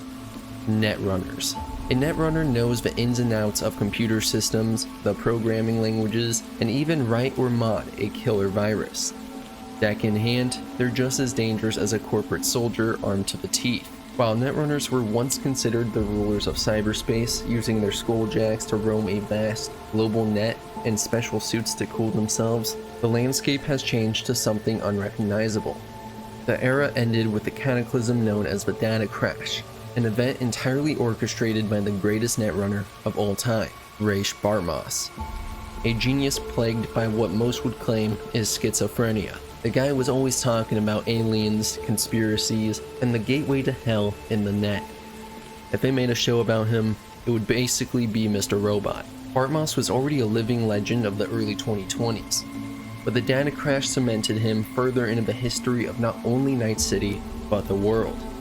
When the virus was released, it infected 78.2% of the net in a matter of months. Net traffic came to a grinding halt.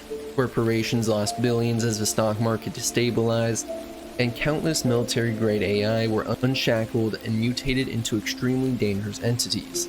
He had single-handedly made the net a hellscape that was near impossible to navigate until the later 2040s, in which NetWatch put up the Black Wall. So, just who is Ra's Bartmoss? Where did he come from, and how did he manage to single-handedly perform the world-altering data crash? Today, we will be decrypting the story and truth behind Night City's most talented netrunner. This is the legend of Ra's Bartmoss.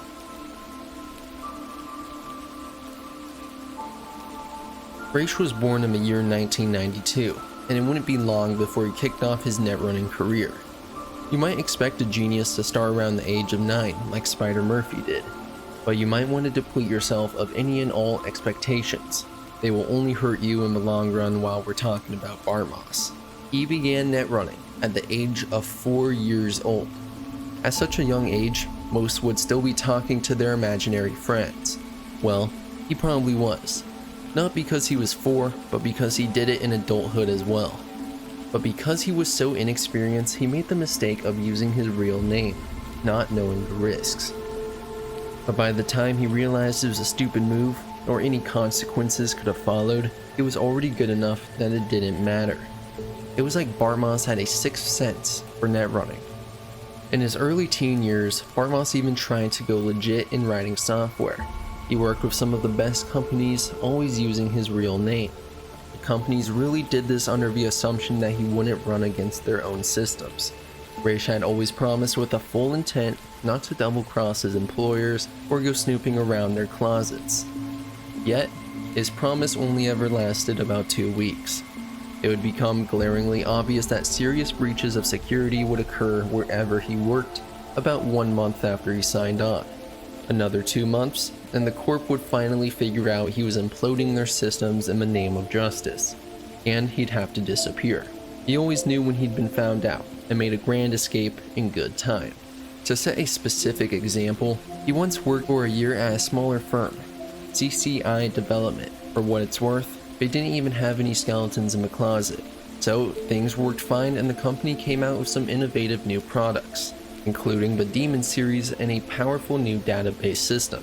Unfortunately for this small firm, Bartmoss was never the type to sit still and be a lapdog. He required some spontaneous excitement to keep his heart beating.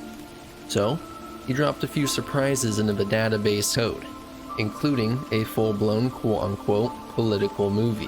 When word got back to the company, they made a big mistake in their response. They fired Bartmoss. There's a cardinal corporate rule that can't be broken in the industry.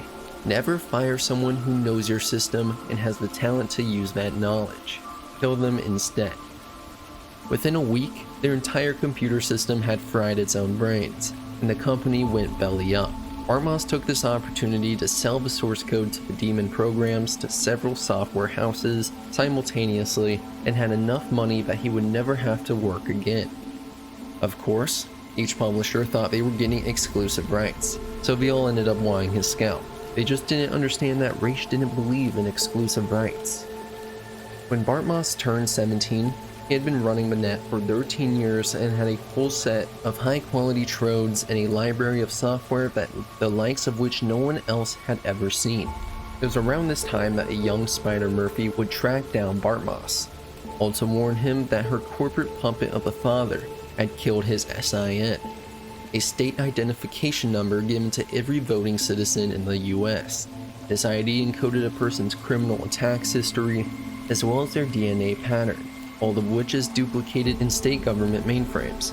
If your SIN is deleted, you can't legally get a job, you can't vote, and your rights are pretty much hash. Not that all of this really mattered much for a skilled cyberspace criminal like Bartmoss. It was because of this chance encounter and Murphy's unique net running skills at her young age that the two would become extremely close friends. Throughout the years, she got training from Bartmoss and the two experimented with everything and tried every interface that they had heard of. Their shared knowledge of tech and the net was unrivaled. Ra's Bartmoss, along with Spider Murphy and a couple talented netrunners named Dog and Edger, would run the net for fun and lynch Netwatch hacks without profit, all because it was not only the right thing to do, but because they enjoyed doing the impossible. Shortly after the Pacifica region of the net was formed, Bartmoss would run the region with Alt Cunningham, both of which would come to form extremely fond memories of this region of the net and their time net running together. Alt would even admit later on that these times were her best net running memories. By the early 2010s, Bartmoss moved into a Connat building on the edge of the combat zone, where he arranged for everyone who did not have a neural implant to leave the building, and instead arranged to have corporate workers with neural processors, whereupon he installed within them a hidden subconscious personality program to control them. He would use everyone in the building for surveillance and protection, making them the perfect corporate zombies. While he was working on the project in secret, he also had another one being set up as well, one with much more devastating effects. The IG transformation algorithm was in its final steps of production, a system that would change the net as everyone knew it. Bartmoss happened to personally know the developers of this unified OS, so he used these connections to sneak his own bit of code in without raising any alarms. He had programmed several backdoors in a protocol code that would allow him to make changes that would affect any computer that ever logged into this new net, which would essentially act as a cheat code to mass target any OS from then on. One of these many backdoors he created had a dead man's switch attached to it, meaning in the event of his death, this backdoor would be automatically activated. A final act of revenge against all the corporations he despised and viewed as the ultimate oppressors of humanity. In September of 2014, when the IG protocol was released to reform the net in order to provide a uniform interface look and feel, Bartmoss stayed jacked in while the rest unplugged, all to watch the entire net redesign itself directly in front of him. There's a reason he was the only one crazy enough to remain plugged in during this process. His biomonitors showed that his heart had stopped for a complete 10 seconds while his sectors were recompiled.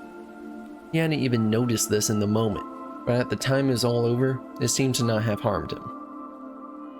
In 2015, Raish Bartmoss met a woman by the name Kimi Tara on the net and took her out on a date. They slept together, which Bartmoss ended up regretting as she left him soon afterwards. She was a woman infatuated with media personalities to the point of measuring her own self-worth with her ability to seduce them. Fortunately for her, she was pretty good at it. Her problem was that as soon as she had them, she felt the need to move on to the next, which is exactly what she did to Bartmoss, and it left him pretty burnt, so bad that he became opposed to physical relationships after this event.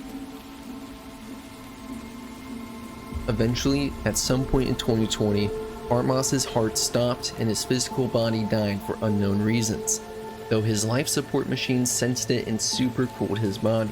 Because he was connected to the net at the time, he continued to live there. While this event could have been out of sheer bad luck and some huge coincidence, it wouldn't be unreasonable to assume it could be heart failure as well, a possible consequence of his bad net running habits and being plugged in during the IG protocol transformation. After his physical death, he tried to contact Spider for 10 months, sending her an email to inform her of his death and began telling her his life memories so that they could finish compiling Raish Bartmoss's guide to the net. Around this time, Bartmoss released the Succubus 3 program and made it look like Spider's net icon as a last Big Brother sort of prank, so that she would be the lust object to hormonally challenged losers on the net. He had intentionally waited until he was dead so that Spider would not be able to take revenge, which in all technicality, he was. It's also stated that due to his hyper-cool nervous system, Raish was forced to slowly transmit data, essentially putting him out of the net running biz and forcing him to spend his time in boredom of stasis while doing what he could to finish his guide to the net, which had become his main concern during this time. I would just like to note that in the text, we are told that Bartmoss would eventually have his system upgraded so he can run the net again, except the stated source for this upgrade is the now retconned Cyber Generation sourcebook. So while the details in there aren't considered entirely canon, we can make the assumption that Bartmoss had his cyber modem upgraded at some point in this canon timeline, an assumption we will have to stick with for the rest of the story to make sense. In 2021, during the Fourth Corporate War, Militech requested the help of Raish Bartmoss to locate Soulkiller 2.0.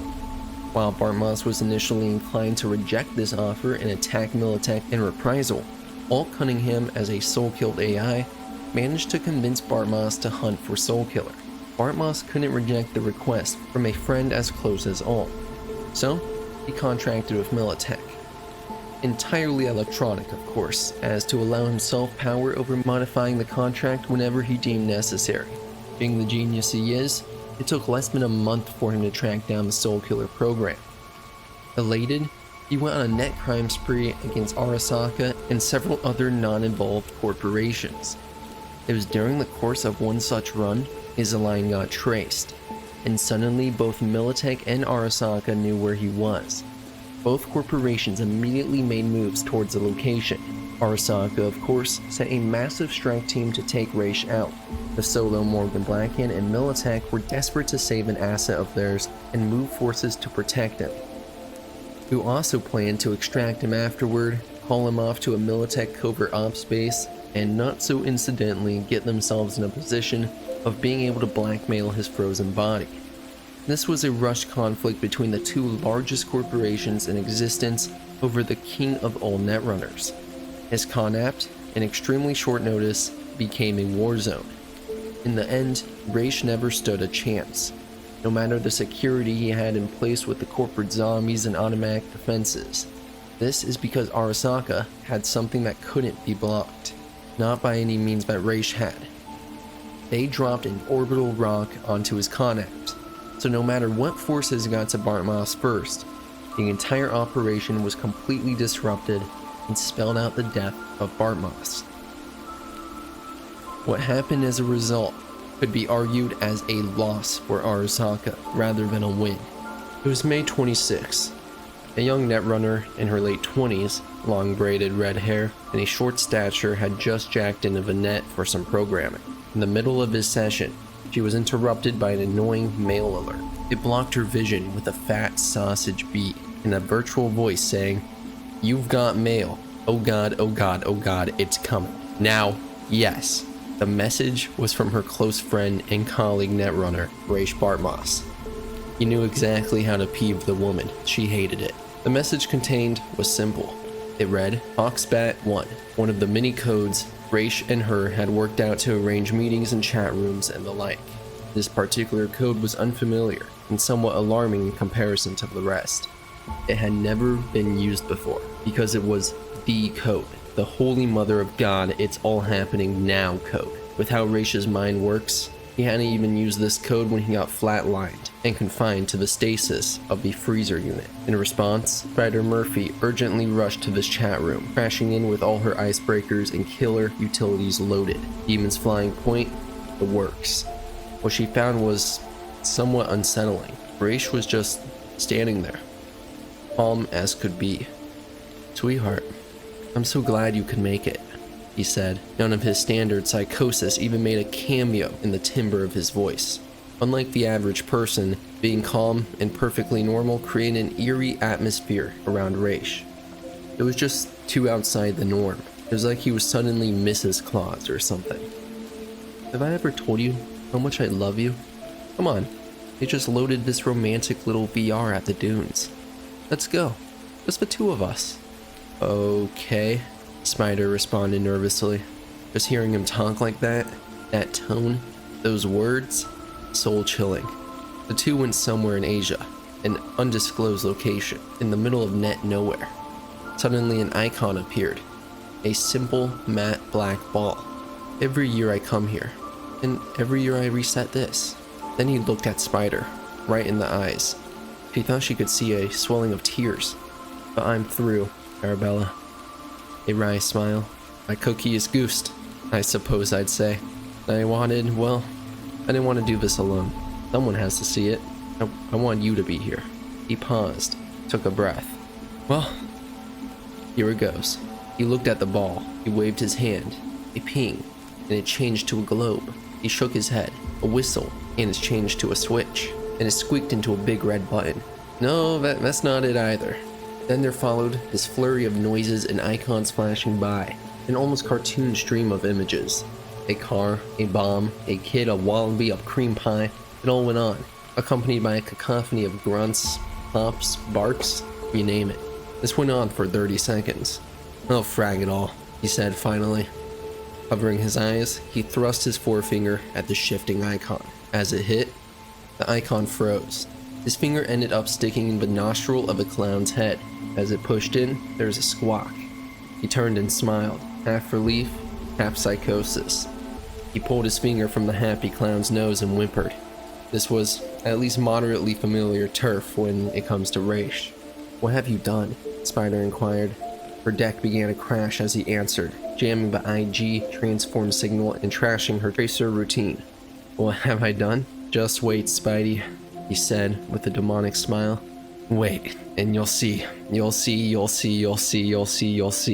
The communication ended, and with it, the net as everyone knew it.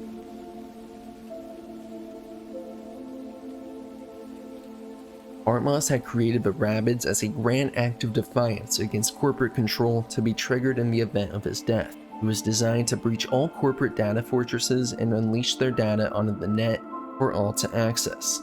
In classic Bartmoss fashion, the Rabbids virus were modeled after Bartmoss himself and were capable of replicating in high speeds, meaning that they would roam in massive hordes in the thousands range. When the virus was released, it initially did what it was supposed to, targeting known Bartmoss enemies such as Arasaka and releasing all their information to the public. With Bartmoss gone and unable to monitor their actions, the viruses began to exceed their original programming parameters and began to wreak havoc across the net. No longer discriminating between its targets, it infected 78.2% of the net in a matter of months.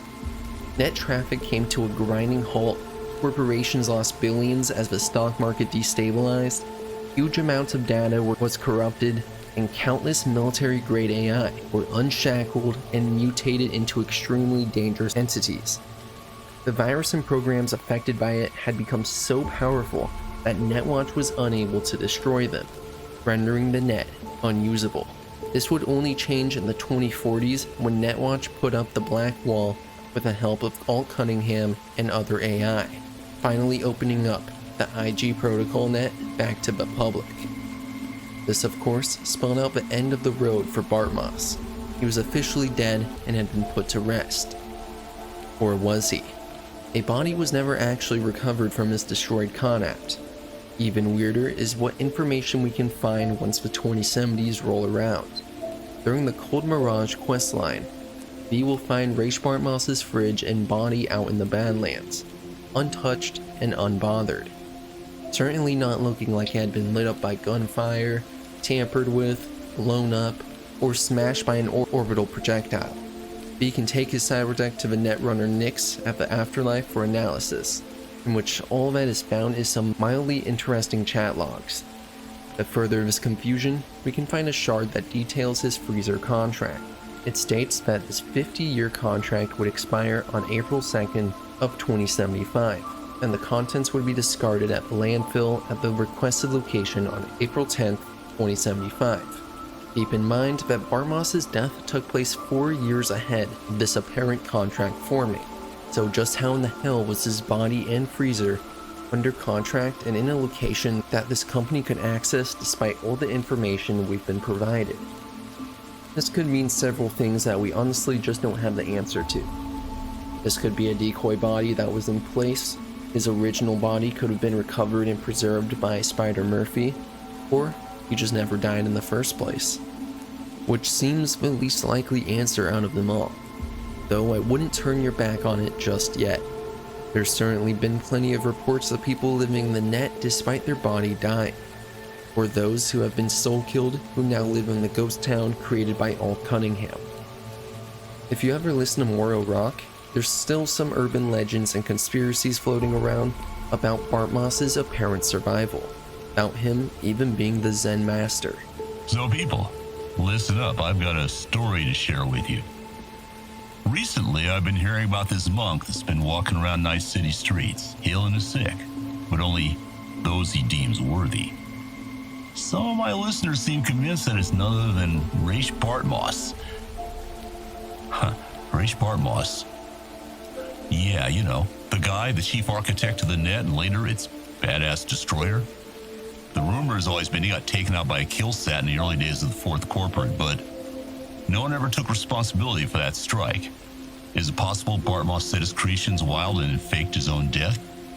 Did he bring down the net he created because it had turned into another tool the corporations could use to track us and to ultimately completely subjugate us?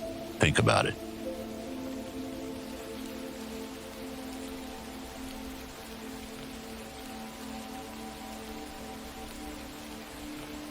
Within the universe of Mike Pondsmith Cyberpunk, The idea of fair and just policing systems has long been corrupted. The corporations and governments that run the world are no longer held accountable for the atrocious acts they commit and their unprovoked aggression towards innocent people.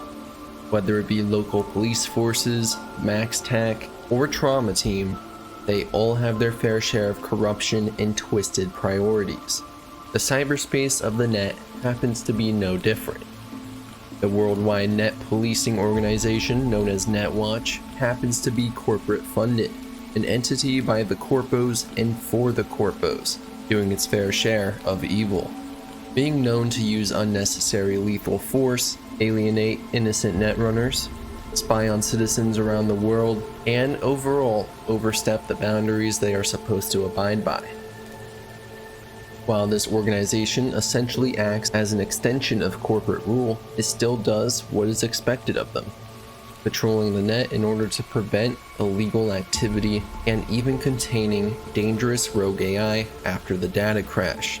There is certainly a need for NetWatch to exist, but the average person would clearly be more enthusiastic if they didn't carry with them such a harmful reputation.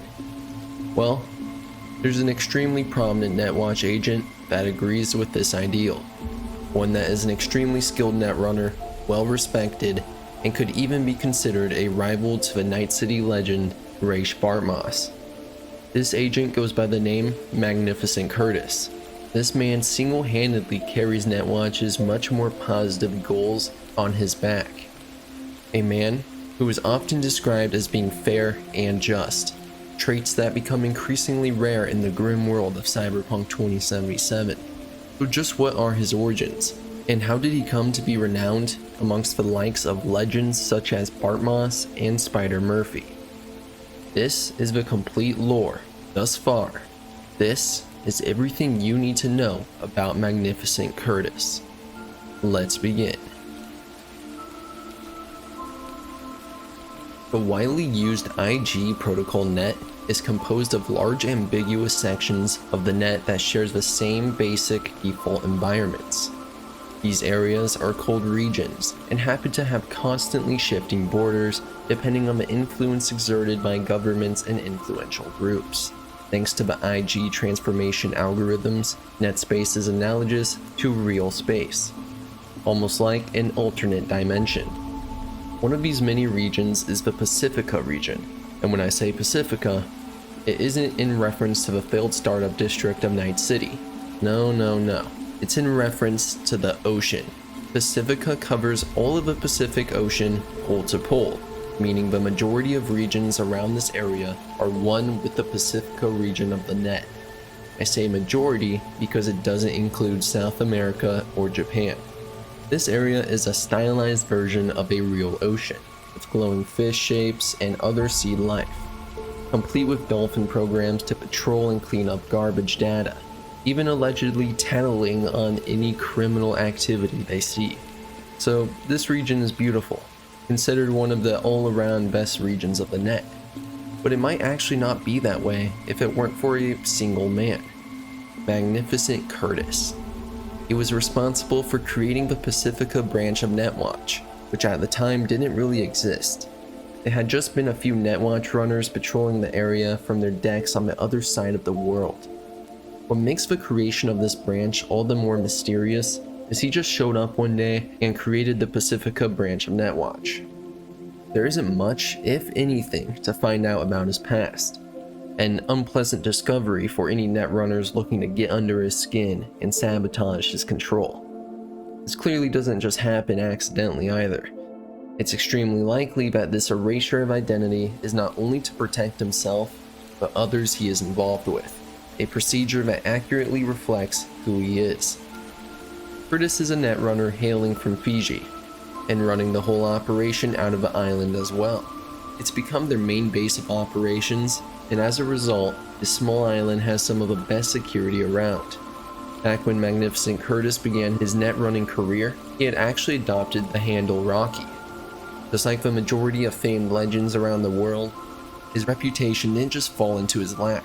He was known for his attitude and approach towards NetWatch runners. He wanted them to be perfect, to give them a goal to strive for, he tried to be perfect himself.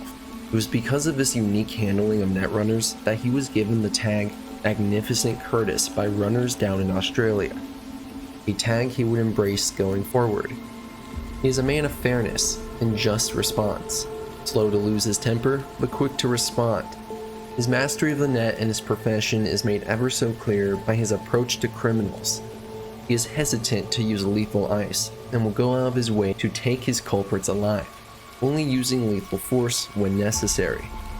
He has a strict regard for the laws of the land and an encyclopedic knowledge of the territorial laws of the countries covered by the Pacific region, all to make sure his Netrunners never break any of these, unless empowered to do so by conditional regulations while they are in pursuit of a criminal. He likewise demands that his runners never do anything to alienate the innocent runners in the net. Under his guidance, his Netwatch branch has captured a long list of both corporate and independent criminals. They ensure that their prisoners are dealt with fairly according to the laws of the land, and not summarily executed by some angry corporate runner. The Pacifica branch of Netwatch has become a respected organization, which is very rare in the world of cyberpunk, all because of the vision and drive of Magnificent Curtis. This branch is largely what it's supposed to be, a policeman of the net. In the Guide of a Net book published by Raish Bartmoss and his close friend, Spider Murphy, you'll actually find that Bartmoss's comments in the Pacifica Netwatch portion of the text displays a sudden shift in tone. In comparison to other sections about Netwatch, his comments are both short and comparatively non-caustic. Spider Murphy points out that while Raish himself would never admit to it, the Pacifica region of Netwatch has the best record by far of anywhere else in the world. Still best to not get too mixed up from that information though.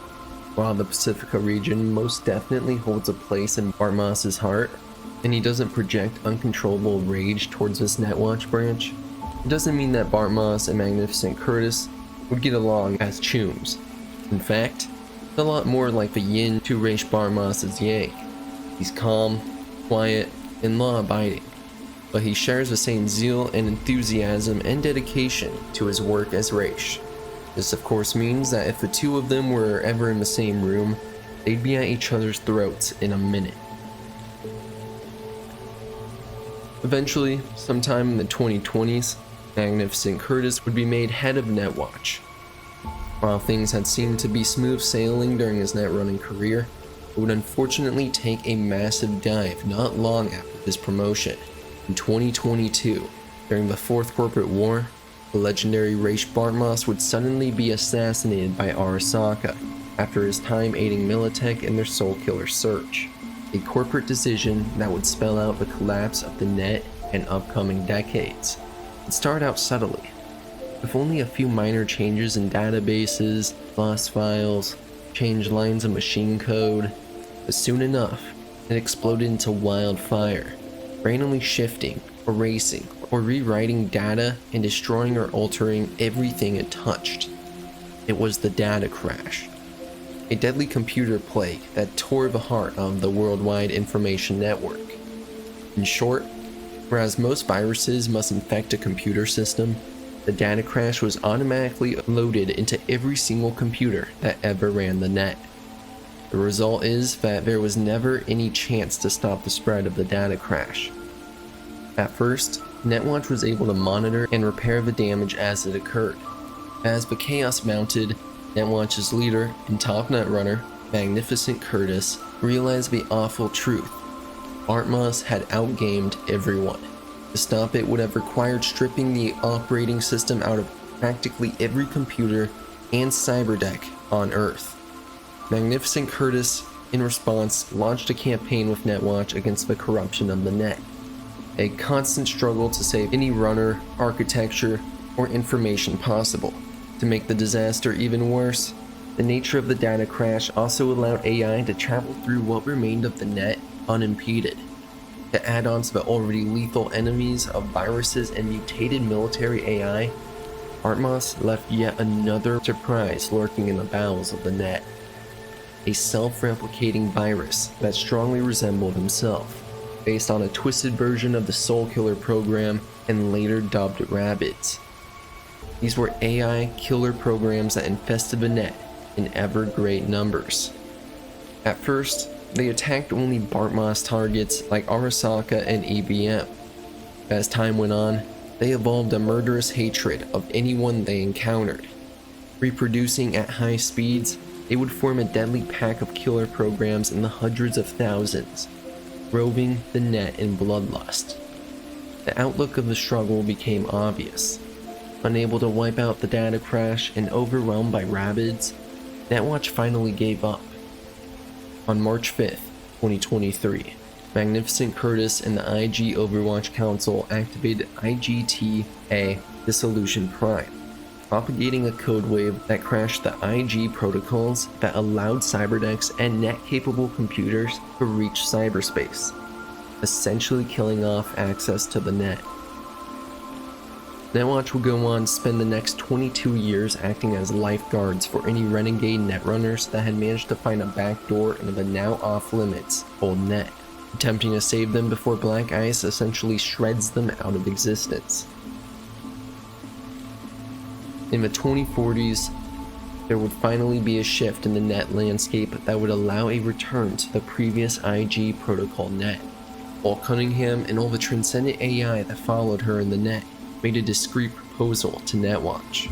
They would help humanity enter the net once more, and this was clearly the only chance to do so. This is why Magnificent Curtis made the decision to accept their help. Though with this secret partnership, Magnificent Curtis and his best team of netrunners were finally able to write software capable of tackling the Black Ice and Rabbids that infested the old net. All of it tying into a secretive project between the two parties that exists completely off record, with only fabricated documents to help cover it all up. Known only by the ominous title of the Black Wall. With the sudden appearance of the Black Wall and the rogue AI finally locked behind it, humanity was able to return to the IG protocol net, with their only protection against the old net being an AI itself. And from this point on, Magnificent Curtis is yet to be brought up in another sourcebook or even 2077, at least to my knowledge. However, there's some general assumptions to make as long as he isn't dead by the time V flips Night City on its head. He likely helped to head the deal between Netwatch and Evelyn in exchange for the relic that contained Johnny Silverhand's engram. While the nature of this deal wasn't ever fully explained, it's quite possible that Netwatch wanted this relic for a few different reasons. The first conclusion most would come to is to contact Alt Cunningham. But it seems that through the 2040s, they maintained a relationship with Alt, the Black Wall, and the AI under her wing. It almost seems completely contradictory for them to need the relic to contact her, like the Voodoo Boys. It seems much more likely that not only would they want access to the tech itself for personal projects, but also because of its implications. Netwatch is aware of other corporations tampering with the Black Wall, and forming projects to attempt to harness the power of the Black Wall and rogue AIs beyond. The idea currently is that whoever learns to control the rogue AI first will have complete control over the net, its information, and practically the world. In essence, an engram, and especially the relic's use of it, is an AI with near complete human emotions, capable of patrolling the old net unimpeded, but also thinking and feeling like a human would. Netwatch is likely investigating corps like Arasaka and Militech in an attempt to prevent all of this from happening, or, at the least, allow Netwatch to be the first to succeed in doing so. But what if I told you there's a theory that he actually is in 2077, just in the shadows where we can't see him? This entire theory takes root in the I Walk the Line quest. This is when Placide sends us to our Ranyan mission to enter the Pacifica Atrium in search of a Netwatch agent. Eventually, your path will lead you into an abandoned cinema, one that has an old western playing up on screen. You'll find a Netwatch agent by the name Bryce Mosley in the projection room. He will tell you that the Voodoo Boys are planning to double-cross V, in which V can either side with him and have the virus removed to prevent the breach of the Black Wall, or knock him out, in which case the virus will wipe out many Netwatch facilities across the continent, including what looks to be Fiji, kills Mosley, and attempts to kill V as well. What's so off-putting about Bryce Mosley is his uncanny amount of combat cyberware. He doesn't necessarily look much like a Netwatch agent or most Netrunners would. But even more so is what you can find outside the Meep, near the tunnel connecting Pacifica to the rest of Night City. You can find a Netwatch body that scans with the badge. A badge that reads Bryce Mosley. So, just who is the real Bryce? The dead body, the agent we meet, or neither? It's impossible to tell, but those who spread this theory propose that Magnificent Curtis either is the agent or interfaced into the heavily cybernetic body. I would say he's obviously not the agent we meet. We already have Cyberpunk Red that has an official image of him during a corporate meeting. Well, if that's actually him, see what I'm saying here? It's impossible to know these things if our assumption is that nobody is who they say they are, or they're transmitting themselves through another body. It would definitely be interesting, but sounds pointless. Though the question still remains. Who really is Bryce Mosley?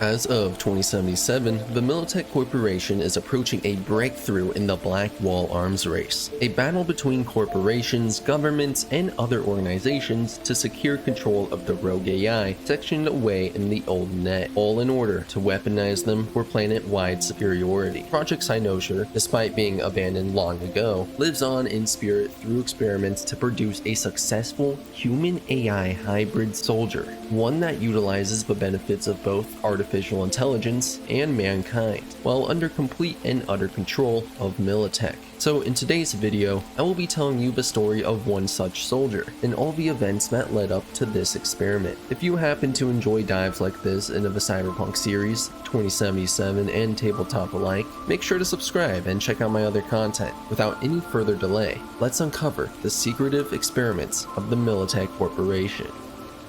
Okay, sorry, there's actually one more delay. This video is going to contain heavy spoilers for the Cyberpunk 2077 novel, No Coincidences. I do recommend reading it or listening to the audiobook narrated by Female V. But if you already have or are just more interested in learning the information it contains, then we can continue. Thanks, Chooms.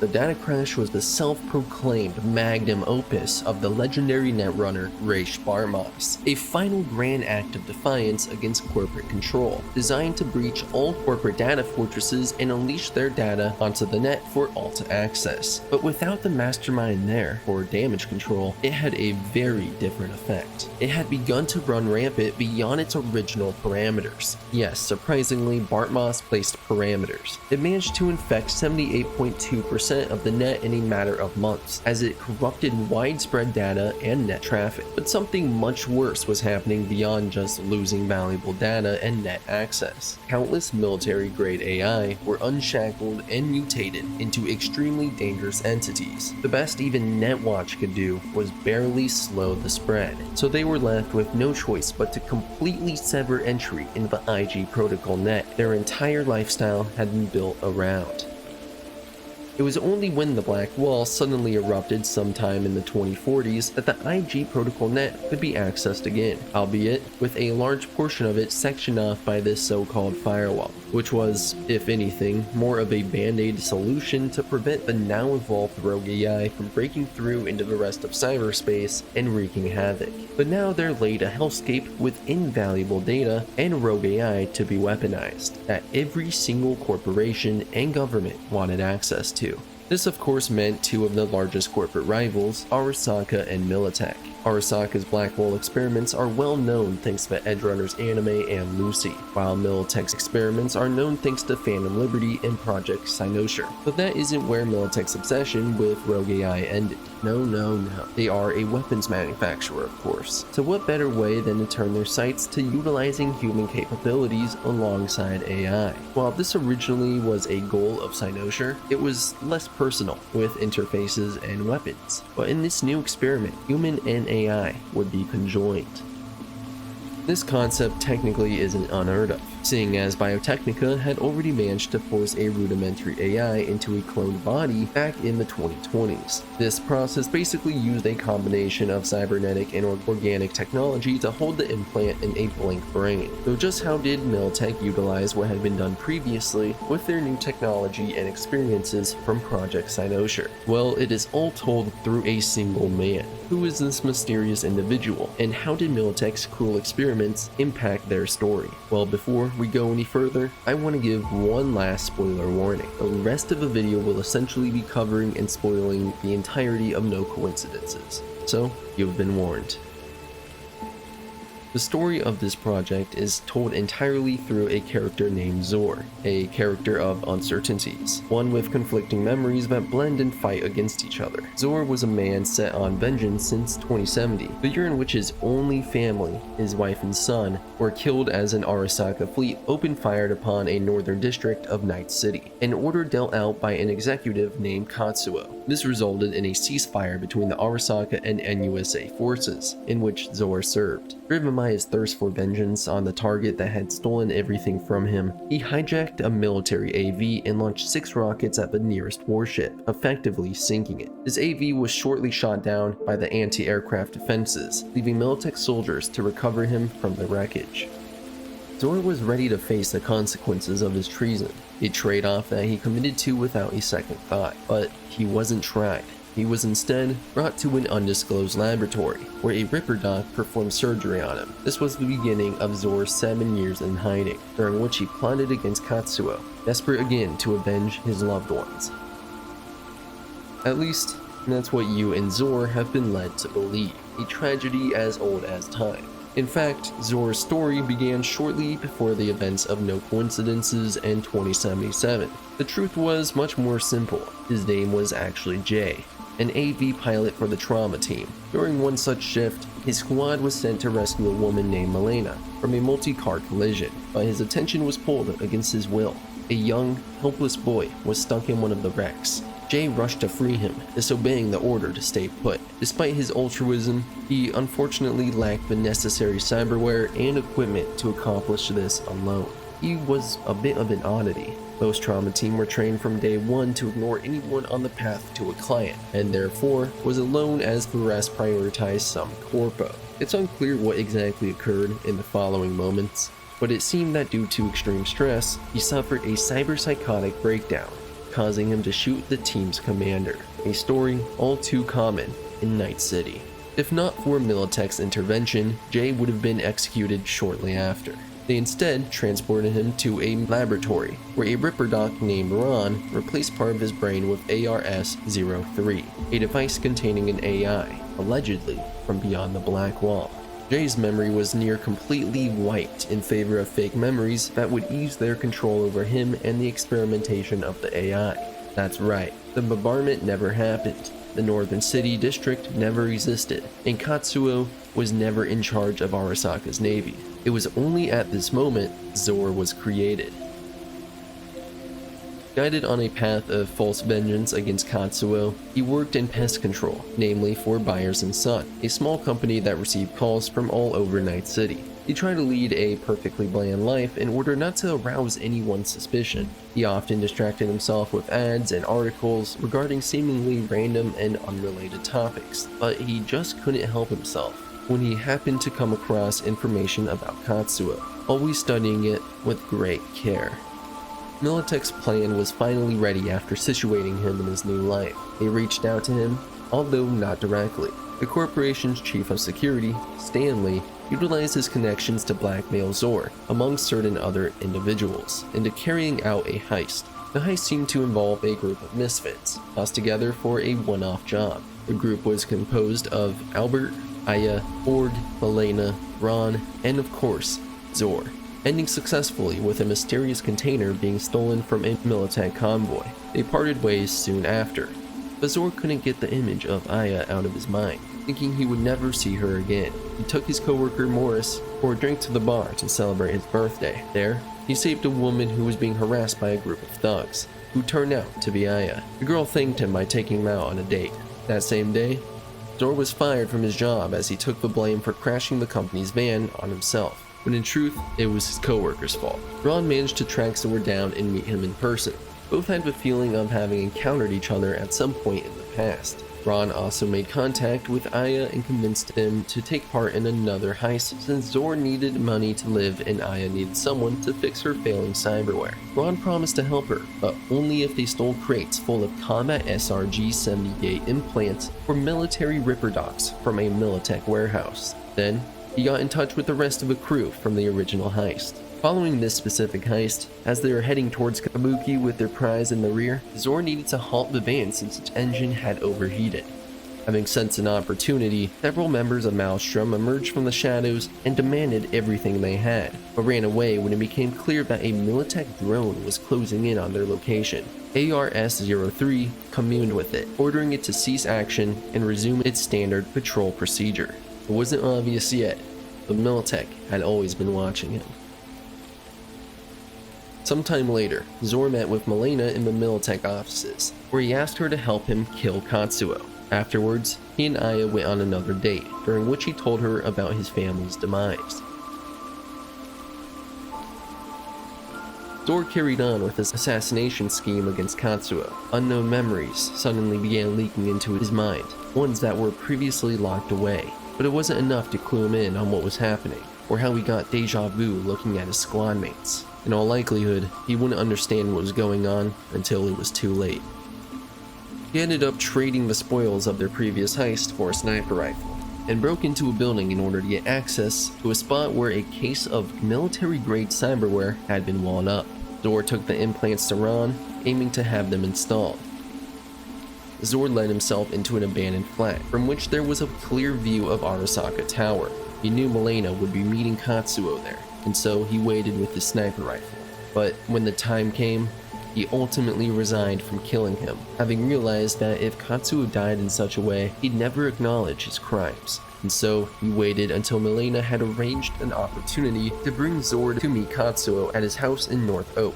An ambush interrupted the spectacle of Japanese customs as they found themselves surrounded by Arasaka soldiers. Katsuo even claimed to be aware of ARS-03 and promised to help Zor, but only if he cooperated. It's made clear in this exchange the climate of the ongoing Blackwall arms race, a battle between corporations and governments alike to claim superiority through the powerful rogue AI beyond. Katsuo realized how valuable Zor was as a human-AI hybrid, one that could act as a mediator between humanity and the old net, so much so that it could give dominance over all else.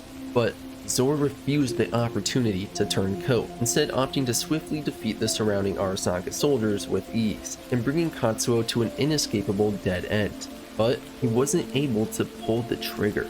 He couldn't deal with the finishing blow. Against his conditioning, against his programming, he wasn't able to force himself to kill Katsuo. They lingered in a stalemate until a trauma team squad arrived, spurring Zor to throw a grenade into their AV.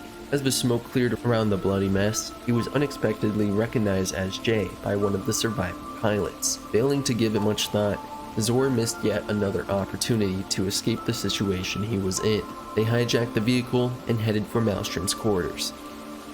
Zor collected the container from Warden and managed to pick up Aya along the way. Their netrunner Albert was on a personal quest of sorts and needed a lot of computing power, and thus he tricked Zor into subconsciously giving him access to ARS-03, which he had discovered to be an extremely efficient computer. Unfortunately for Albert, his goal of living beyond the Black Wall was a failure. As his data packets reached the other end, ravenous rogue AI devoured every bit indiscriminately. His own clone self had been murdered, and to top it all off, a Maelstrom member killed his physical body at that very same time. He was killed twice.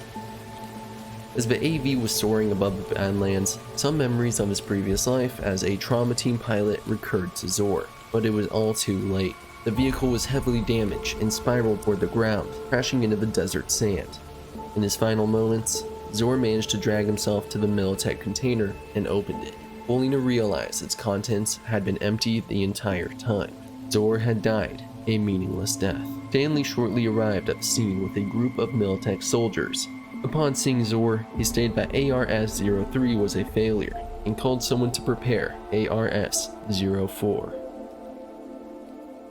Stanley, and thereby Militech, had been testing Zor out in the wild. His obvious objective was to assassinate Katsuo, a big shot of their rival corporation. All of this was guided by their tampering of his memories, the carefully selected heist team, and of course, the apparent heist itself. All of it was coordinated to review his actions and struggles with his mission. Elena was the Corpo saved by Trauma Team, Ron was the Ripper Doc that operated on Jay, and Aya was there to seduce Zor and distract him from his purpose, in order to test which part of him held more power, and if he'd so easily abandoned the mission he had been entirely manipulated into. Everything had been carefully coordinated. And that is everything we know about this specific Militech project and the characters involved. For the most part, all the criminals die, and only the big shots like Katsuo and Stanley survive unscathed. But let's address some of the important questions and theories that sprout immediately from this. Is this experiment ever mentioned during V's journey? Well, the only answer I've been able to come up with is no. I've yet to see any references to the characters or project itself in-game, though it should be noted that it isn't unlikely that this is branching from Project Cynosure, seeing as Militech was seeking a reactivation of the program during the mid-2060s, only to have it cut off by outside complications like Unification War and Netwatch. Though if the AI and tech truly stems from a connection to the Black Wall, it is possible that this tech was a part of what little they retrieved during this time in Cynosure. The clear follow-up to this question would be, who could be their next target? Well, there's no way of knowing. It could quite literally be anybody and any time after the story ends. But two characters jump straight to mind, first of which is V. Think about it this way.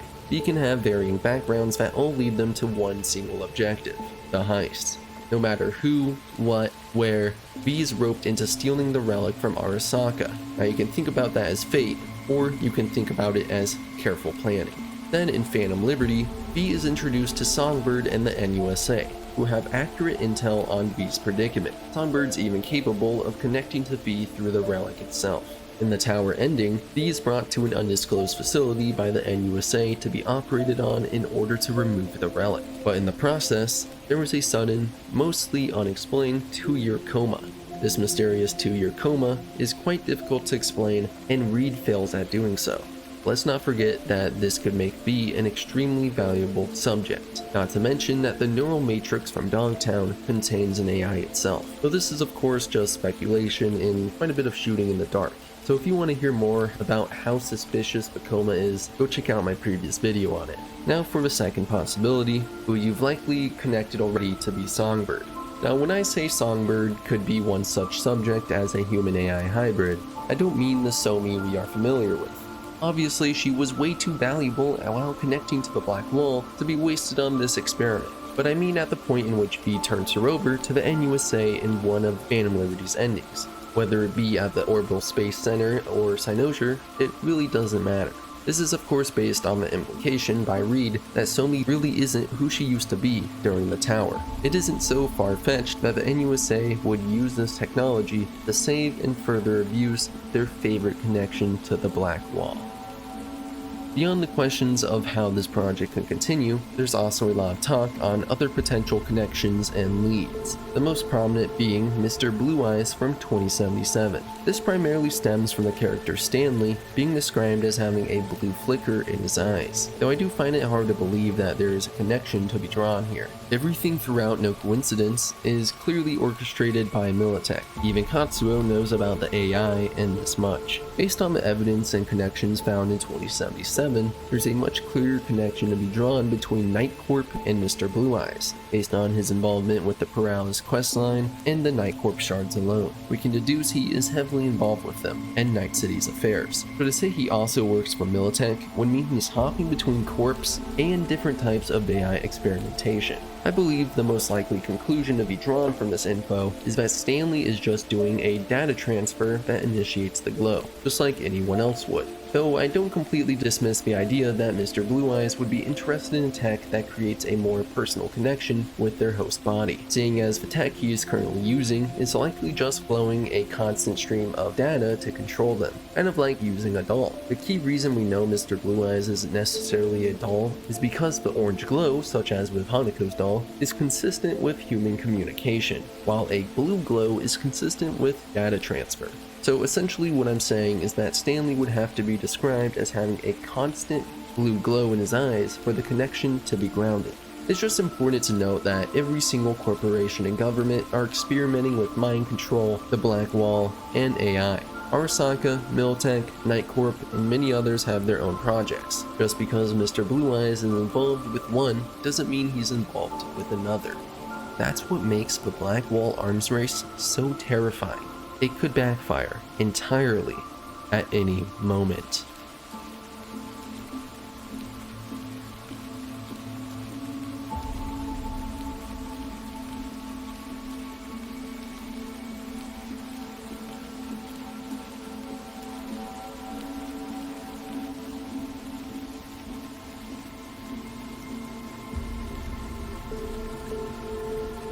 In the year of 1954, Richard Knight was born in Pasadena, California, and was second of 5 children.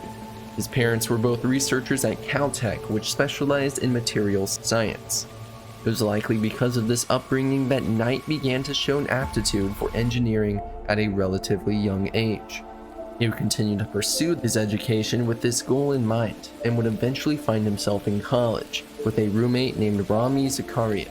Initially, there seemed to be a spark between the two. Their ideas meshed well, and their hopes were high, so the roommates began a joint venture. It wouldn't be long until it all turned sour. Romney had retaliated against Knight due to their continuing difference of opinion and stolen the company the two had started. The angry Knight played the long game. He didn't begin flipping tables and aiming for Romney's throat. No. He shifted his major from engineering to business financial investment. Soon enough, armed with his newfound knowledge of the ins and outs of business, he regained his company from his old rival. Applying his backgrounds in engineering and investment, Richard, alongside his new colleagues Halsey and Ferris, founded a development company that specialized in using advanced construction techniques to build massive mega projects such as office complexes, airports, and even small cities in record time. The company, titled HFN, was widely successful in the years before the collapse, contributing to the construction of many large model communities around the world, and making all 3 partners extremely wealthy. Sometime before the 1990s, Knight would even marry his lifelong partner, Miriam Knight. Knight seemed to have everything a man could want: money, success, love, and on and on. He was a smart man though. He knew this wasn't going to last nearly as easily as one might think. Just because he had it now didn't mean it'd be sunshine and rainbows the next day. He was one of the few, such as Saburo Arasaka, who would foresee the impending economic collapse.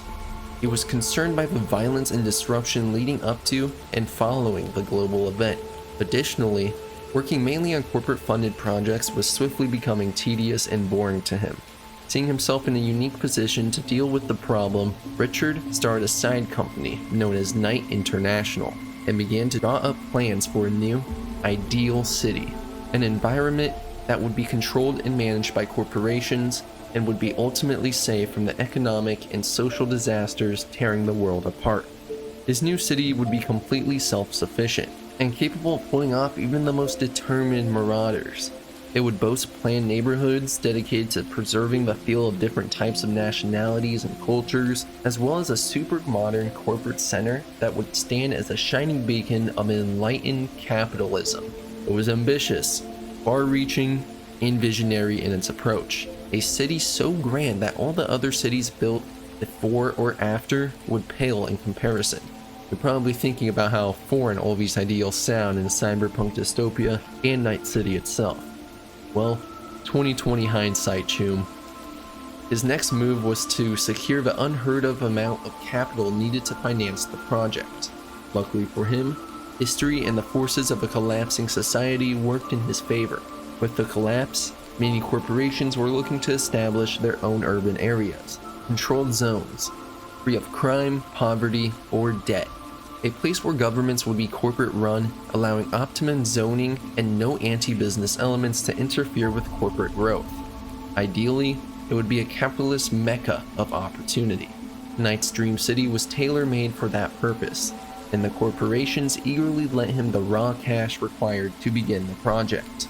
By 1992, Arasaka, EBM, and Petrochem had all signed on with Knight, and all that was left was to find the ideal location to build his utopian city. Richard was going to need a lot of land for his new infrastructure development, as well as access to both ocean ports and modern highways to develop the huge amount of materials that he would need to construct it. He sent scouting teams to scour the east and west coast of the besieged United States. But in the end, it was a small article in the San Francisco Chronicle that caught his eye. An article describing an incident of post-Holocaust horror that had taken place in a small town called Morro Bay, along the central Californian coast. Now a ghost town, Knight was able to buy the remnants of Morro Bay for pennies on the dollar. He was also aided by Petrochem, who had taken over the now abandoned Dinergy power plant in the town and was already planning to set up an offshore port and oil terminal site. A leveraged $132 million purchase securing the remaining parcels. Bankrolled by Merrill, Asukaga, and Finch, who wanted to make the new city a financial hub, Knight and Petrochem hired Arasaka to clean out the gangs and make the area safe again. Further funds came from external and somewhat shady investors lured to the project by the promise of lucrative building contracts and possible sources of extra legal income. To avoid the stigma of the Morro Bay massacre, the partnership renamed the area Del Coronado Bay, the site of their new utopia of Coronado City. However, thanks to the rather outsized personality of its founder, Coronado City soon became colloquially known by locals as Night City. By 1993, Coronado City needed more space than what the original geology of the bay could accommodate, so Knight leveled the surrounding hills and dumped them into the ocean as fill, reshaping the bay and also redredging the harbor to make it capable of porting the large ships needed to build the city. Moreover, the region was an ideal location for a station of the intercontinental maglev, which was meant to connect the city with even the East Coast. Coronado City truly reflected its creator's vision. Instead of a huge construction of steel and glass, Knight's urban plan broke the new city into a series of neighborhoods, each with a different architectural style and theme, much like the original Disneyland's parks' various lands. In addition, Knight also paid homage to the late and lamented small hamlet of Morro Bay by recreating much of the original layout of the area in an open-air environment reminiscent of a seaside village called Old Downtown. The city and corporate centers were the glittering zones of high-rises and corporate parks. It was here that Richard Knight showed off his personal architectural skills in the designs of the many corporate skyscrapers that were the most visible signs of Coronado City's rising affluence. Knight's vision was indeed expansive and truly visionary, but only catch came when he started to build it in May 1994. Although Petrochem and MAF were the major bankrollers for the Coronado partnership, they had one disadvantage. They weren't construction companies. For a job like Coronado City, the partnership was going to need someone who could bring in the machines and workforce to actually dig the holes and put up the steel. This is where Knight would make his second largest mistake, one right behind relying on corporations to keep their word. They eventually ended up partnering with the mob. The West Coast mobs, aka the Mafia, the Yakuza, etc., had maintained a stranglehold on the heavy construction on the left coast for decades. They controlled the construction unions, the transport unions, and most of the governmental agencies in charge of construction licenses, environmental impacts, and other building necessities. By investing a not inconsiderable sum in the partnership through a series of shell corporations, the mobs hoped to not only make a staggering amount of return on lucrative construction work, but also have the inside track on future gambling, prostitution, and drug franchises in the new city. However, Knight's visionary plan required using his own advanced building techniques and materials, which excluded a number of established unions and construction firms controlled by his organized crime partners, including his old associates, now called Owsley, Ferris, and Skip, who were short on money and had unwisely joined with the local mob. This didn't make any of them happy, and Knight's further insistence that his new city would be safe and crime-free angered them even more.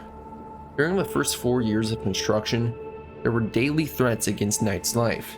Being a proud and self-reliant man, Richard typically ignored them. When the threats escalated to the level of sabotage and intimidation, he called in his corporate partners, who dealt with the issue swiftly and ruthlessly. Eventually, Knight's luck ran out. On September 20th, 1998, he was shot and killed in his penthouse suite at the top of the newly constructed Parkview Tower. Knight's killer was never apprehended, and in his memory, the newly appointed city council officially renamed Coronado City as Night City in his honor. After his death in 1998, his wife Miriam Knight restructured the company and founded Knight's Foundation in 1999. The company's official goal was to protect and promote Richard Knight's vision of the perfect city. During the infamous mob war set between 2009 and 2011, the foundation attempted to gain mega corporate support to end the reign of crime in the city, but to no avail.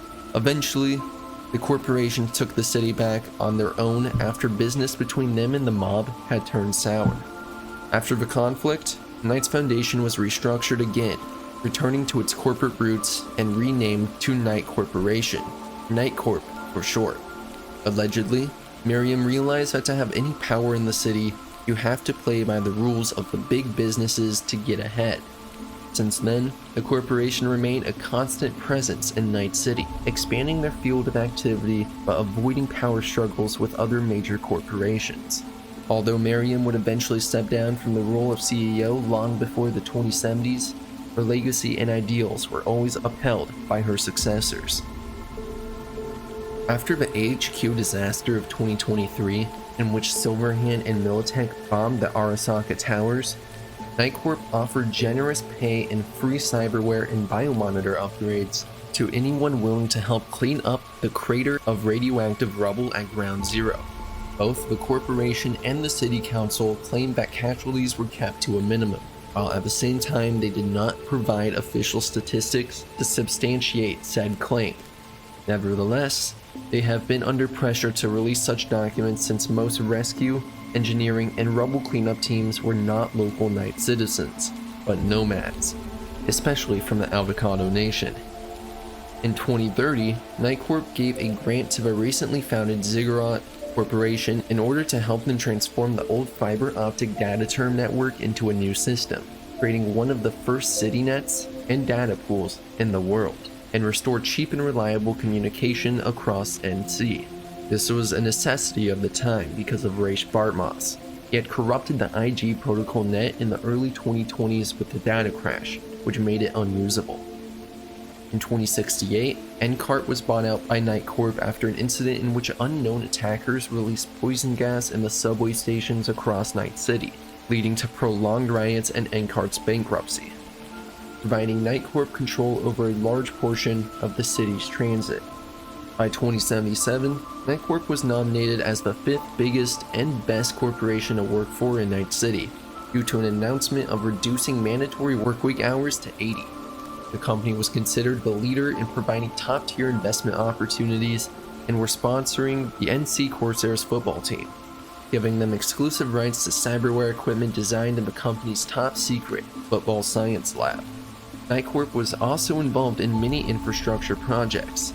They had already finalized their conceptual engineering efforts with the aim of revitalizing the maglev system in Night City, expecting it would one day connect Corpo Plaza with the NUSA's East Coast.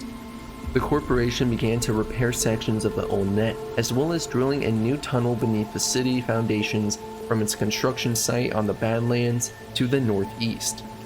Construction was expected to finish in 2078, with the first connections operational by the end of said year, and with the city of Chicago by 2080.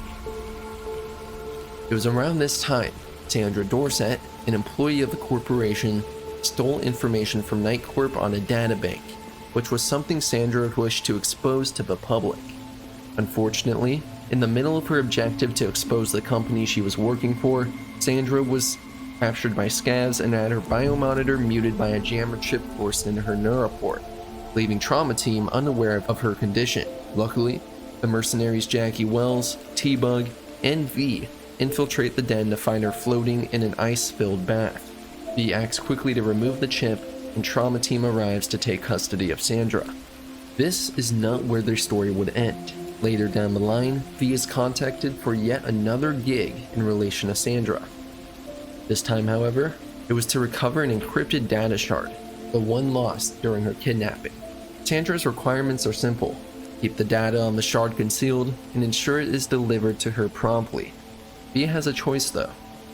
They can decrypt the data shard, titled Operation Carpe Noctem, before meeting with Sandra. If this is done, a disturbing experiment will be uncovered. Here are the findings. The tests have come back successful.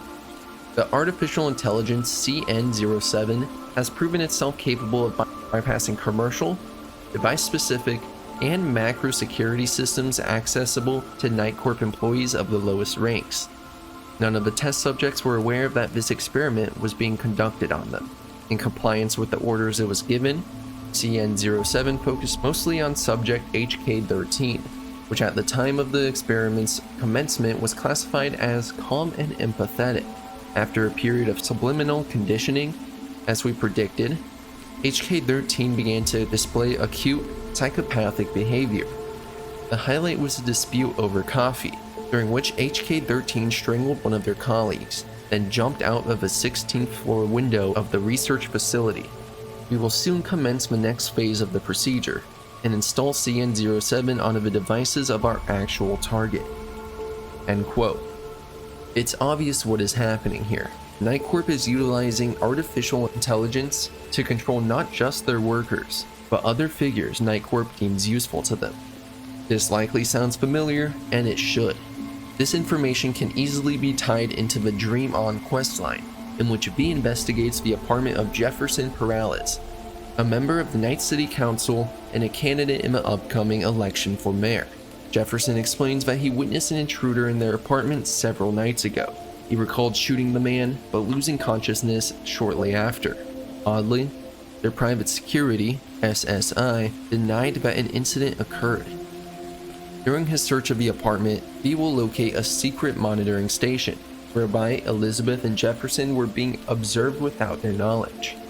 Prompted by Silverhand, B follows the cables leading from the room to the rooftop of the building, where there is an old-fashioned transmitter.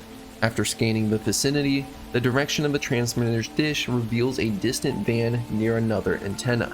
The vehicle in question is parked in the Japantown subdistrict of Westbrook. When approached, it will be revealed as a heavily modified Emperor 620 Ragnar, which will begin driving away. Chasing it, B finds it entering a Maelstrom compound near the All Foods factory. After infiltrating the facility, B can find an encrypted shard regarding a Project Condine on one of the agents. It reads, "Notice to all Team Black field operatives.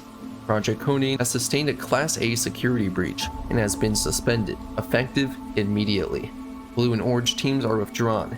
Team Alpha Black is ordered to withdraw to evac. Code 8 Bravo. Local armed friendlies will provide cover for extraction. Team Alpha Black is notified that Control has authorized termination protocols in the event of capture or incapacitation." End quote.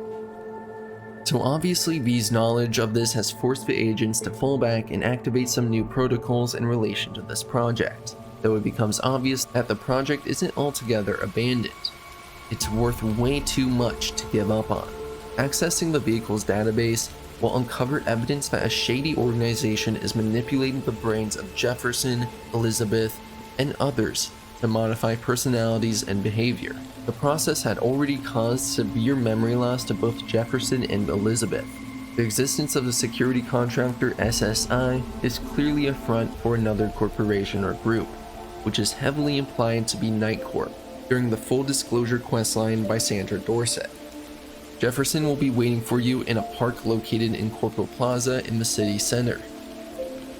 When you begin to near the meeting location, your optics will be spiked as you receive a call from an unknown individual who warns you not to cross the line by revealing to Jefferson what you have learned, and that no matter what you tell him, the outcome will not change.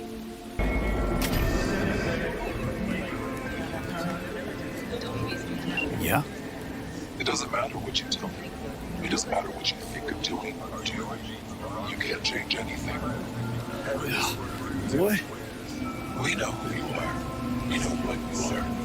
We know what you want. You are playing with fire. Don't dare cross the line.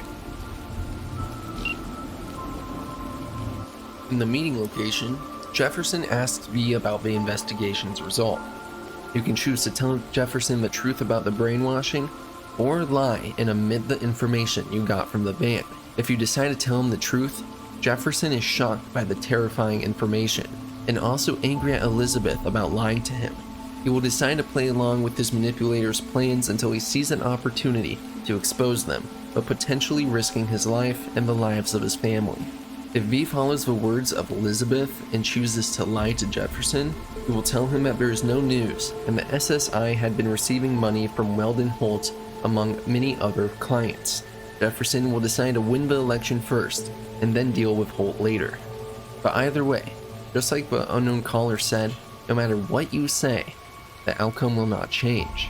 Jefferson Perales will always win the Night City election, something that has been planned out since his childhood. An invisible force that controlled every bit of his life and will do the same in Night City. Why do I say this? Well, Jefferson grew up in poverty, but his life turned around when he was given a full ride scholarship to Berkeley University, valued at 2.7 million eddies by Night Corp to study law. It was there that he met his future wife, Elizabeth, who was also studying law thanks to the same Night Corp scholarship. Every step of their lives can be traced back to Night Corp and a mysterious group of blue-eyed men, one of which, known only as Mr. Blue Eyes, can be seen at the Corpo Plaza Park, on a terrace overseeing the meeting between V and Jefferson Perales. The lore in Cyberpunk Red speaks of urban legends of blue-eyed people, who are rogue AIs that have taken control of human bodies and are secretly manipulating the highest levels of politics and finance. Johnny Silverhand even promotes this idea through his dialogue after Dream On. What would you do? Somehow I doubt it's people who are behind this. Find out. So aliens? Very funny. You're too young to remember this, but not so long ago, people talked about rogue AIs prowling cyberspace. So, not aliens. Doesn't matter who. What matters is that guy decided to take up the gauntlet. My man. Mr. Blue Eyes isn't unique to just this questline. It can be seen in 2 endings, including one within Phantom Liberty. So, spoilers ahead. I will have the video timestamped so you can skip past the coverage on the 2 endings. During the Sun ending, V will become a living Night City legend. In his newfound reputation, he meets with a new client to discuss the greatest heist of all time. This client turns out to be Mr. Blue Eyes, the same exact one from the Dream On questline. The op is the infiltration of the Crystal Palace while it's undergoing test of a new security system. There's an unheard of promise between the two in exchange for V's success in the heist. You know why I hired you? Because you'd do anything at all for even the faintest chance at survival. Even if it meant coming to within a hair's breadth of your untimely death. This time tomorrow, should have the casino's client data. All of it. Don't forget your side of the bargain. Oh, I never forget a promise. Good luck. The assumption here is an exchange to extend V's life, maybe even cure him, though we might never know. We also see Mr. Blue Eyes in one of the 2 Phantom Liberty endings. This will happen only in the event that you choose to side with Songbird during Firestarter. Eventually, you'll find yourself at the NCX spaceport, and during this mission, you'll see Mr. Blue Eyes appear to watch over V and Songbird. When V is sneaking through the Tycho terminal, he can be spotted looking out of a window that overlooks the construction area. Later, Songbird reveals that her flight to the moon was handled by an unknown proxy, which she described as a corpo everyman for the ages with an expensive, understated suit, dark hair, and blue eyes. He had asked her questions only she knew the answers to, including about the Black Wall, her past, and the NUSA. One thing you forgot to tell me. Who got you this flight? Funny thing is, I don't know. Proxy showed up. A corpo everyman for the ages. Expensive, understated suit, dark hair, blue eyes. He asked me questions. The kind only I know the answers to. Blackwall. That the issue? And other things. Rather not talk about it. Just don't judge me, okay? Lastly, Mr. Blue Eyes can be spotted when V and Songbird take the monorail to Barrocket, standing on the platform to the right and holding an umbrella. It isn't entirely clear just how he benefits from aiding Songbird, but one can imagine the ties he has with those who will help her, maybe even make some use of the Black Wall and Rogue AI beyond that she happens to be connected to. The urban legends spreading make it clear that Mr. Blue Eyes isn't alone in these suspicious actions. There are plenty more of those just like him. We can even take this concept a step further when we look into Gary the Prophet. Gary can be seen throughout the campaign spreading various theories. Gary even mentions how blue-eyed people live in space and come down to Earth to control politicians, a clear connection being drawn to the urban legends of Red, the Net, and the manipulation of Jefferson. While spouting a theory that nomads are actually werewolves, Gary inadvertently offends two members of the Aldecados, forcing V to step in and rescue him. With his life saved, Gary tells V that one of his implants allow him to listen to communication channels, which he believes to be aliens. He guides them to what he believes to be a meeting site for the Lizard Men, though this turns out to be a meeting between Maelstrom members and two unidentified corpos. The importance of Maelstrom needs to be pointed out, as they are both a tech and rogue AI obsessed gang, if their disturbing cybernetics didn't make it obvious to you. Also of note is that you see them during the Dream On questline, when you chase down that van. V is able to recover a data chip from this meeting that, when decrypted, presents to us an unknown plan is set to be executed, going by only the name Project Oracle. Further analysis into this name though, an oracle by definition is a person through whom a god is believed to speak. This, just like Silverhand's previous comment, further supports the idea that Rogue AI, or even just some sort of in-house Nightcorp AI, is controlling the blue-eyed men in suits. When V returns from the meeting, they learn from one of Gary's supporters that he's been abducted by black-suited people with blue eyes, who took him into an AV and flew away to their quote-unquote mothership. Gary's friends tried asking for help to the NCPD, but the offer simply claimed Gary was sick and let him be taken away. Afterward, we can even find a niche in the Columbarium dedicated to him. He knew too much, so they dealt with him. There's a clear connection to be drawn between these different quest lines. Gary the Prophet, Perales, Sandra Dorset, Nightcorp, and Mr. Blue Eyes are all connected, all tying into a mysterious plot to take back control of Night City and extend their reach to as many politicians, legends, and information as possible. After all, the main goal of Nightcorp is to protect and promote Richard Knight's vision of the perfect city. There's even some theories floated around on just who Mr. Blue Eyes is. This theory presents that Mr. Blue Eyes is the reconstructed personality of Richard Knight, who now looks to seek out control of Night City from the shadows once again, hence the brainwashing of political figures such as Perales to control the city. I'm not entirely sure how much I buy into this idea, as there's certainly zero way he was soul killed to perfectly replicate him into an AI, and personality construct tech wasn't really around during his time of death, so it would essentially be an AI meant to regurgitate all his ideals and maybe mimic what they know about his personality. But by no means could he be considered a true recreation of Richard Knight. But what exactly could the body be, and what makes it stand out enough to be the protective husk of a theoretical Richard Knight? Well, there's been another theory floated around that this body belongs to Morgan Blackhand, the Solo in Night City legend. Those familiar with the tabletop lore would be aware of his presence and leadership during the 2023 Arasaka bombing, under contract by Militech alongside Silverhand, Spider Murphy, Rogue, and many more. His disappearance after the nuke and his duel with Atom Smasher makes the situation all the more mysterious. He was the top Solo despite his minimalist approach to cyberware and contended with the likes of full Borgs. The primary crutch of this theory lies in the fact that the 2077 model listed as Blackhand looks extremely similar to Mr. Blue Eyes. It would also make sense that all the bodies that would be prioritized by Knight, Blackhands would be the most capable. I, however, have some contempt for this theory. Sure, I believe Blackhand is alive in 2077, as his whereabouts are unknown and he is confirmed to be alive in the year of 2045 by Mike Pondsmith, but I find it extremely doubtful that he would be taken over by a rogue AI, especially since Pondsmith is so protective of his character's story that he didn't even allow his appearance in 2077. I actually believe that there's a very good story to be found in just why the model is named the way it is. The developers likely did want to include Morgan Blackhand at some point in the story, at least in Silverhand's flashbacks. However, due to Pondsmith's wishes, it was elected to exclude Blackhand but not make waste of a character asset that had already been produced. So, it got tossed over onto Mr. Blue Eyes and El Capitan.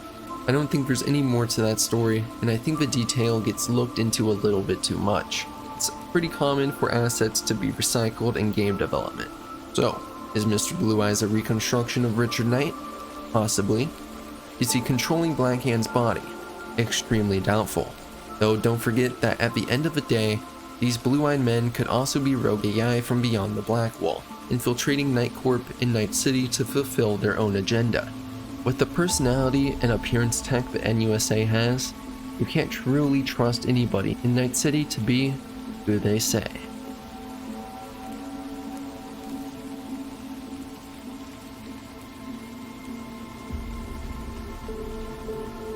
If you managed to make it this far into the video, I just want to give a huge thanks for the support. I appreciate you taking time out of your busy days to give me a listen, more so than I could ever put into words. This of course includes my channel members who continue to support me even during times in which I can't upload as much as I'd like. As always, make sure to have a great week, Chooms, and I will see you in the next one.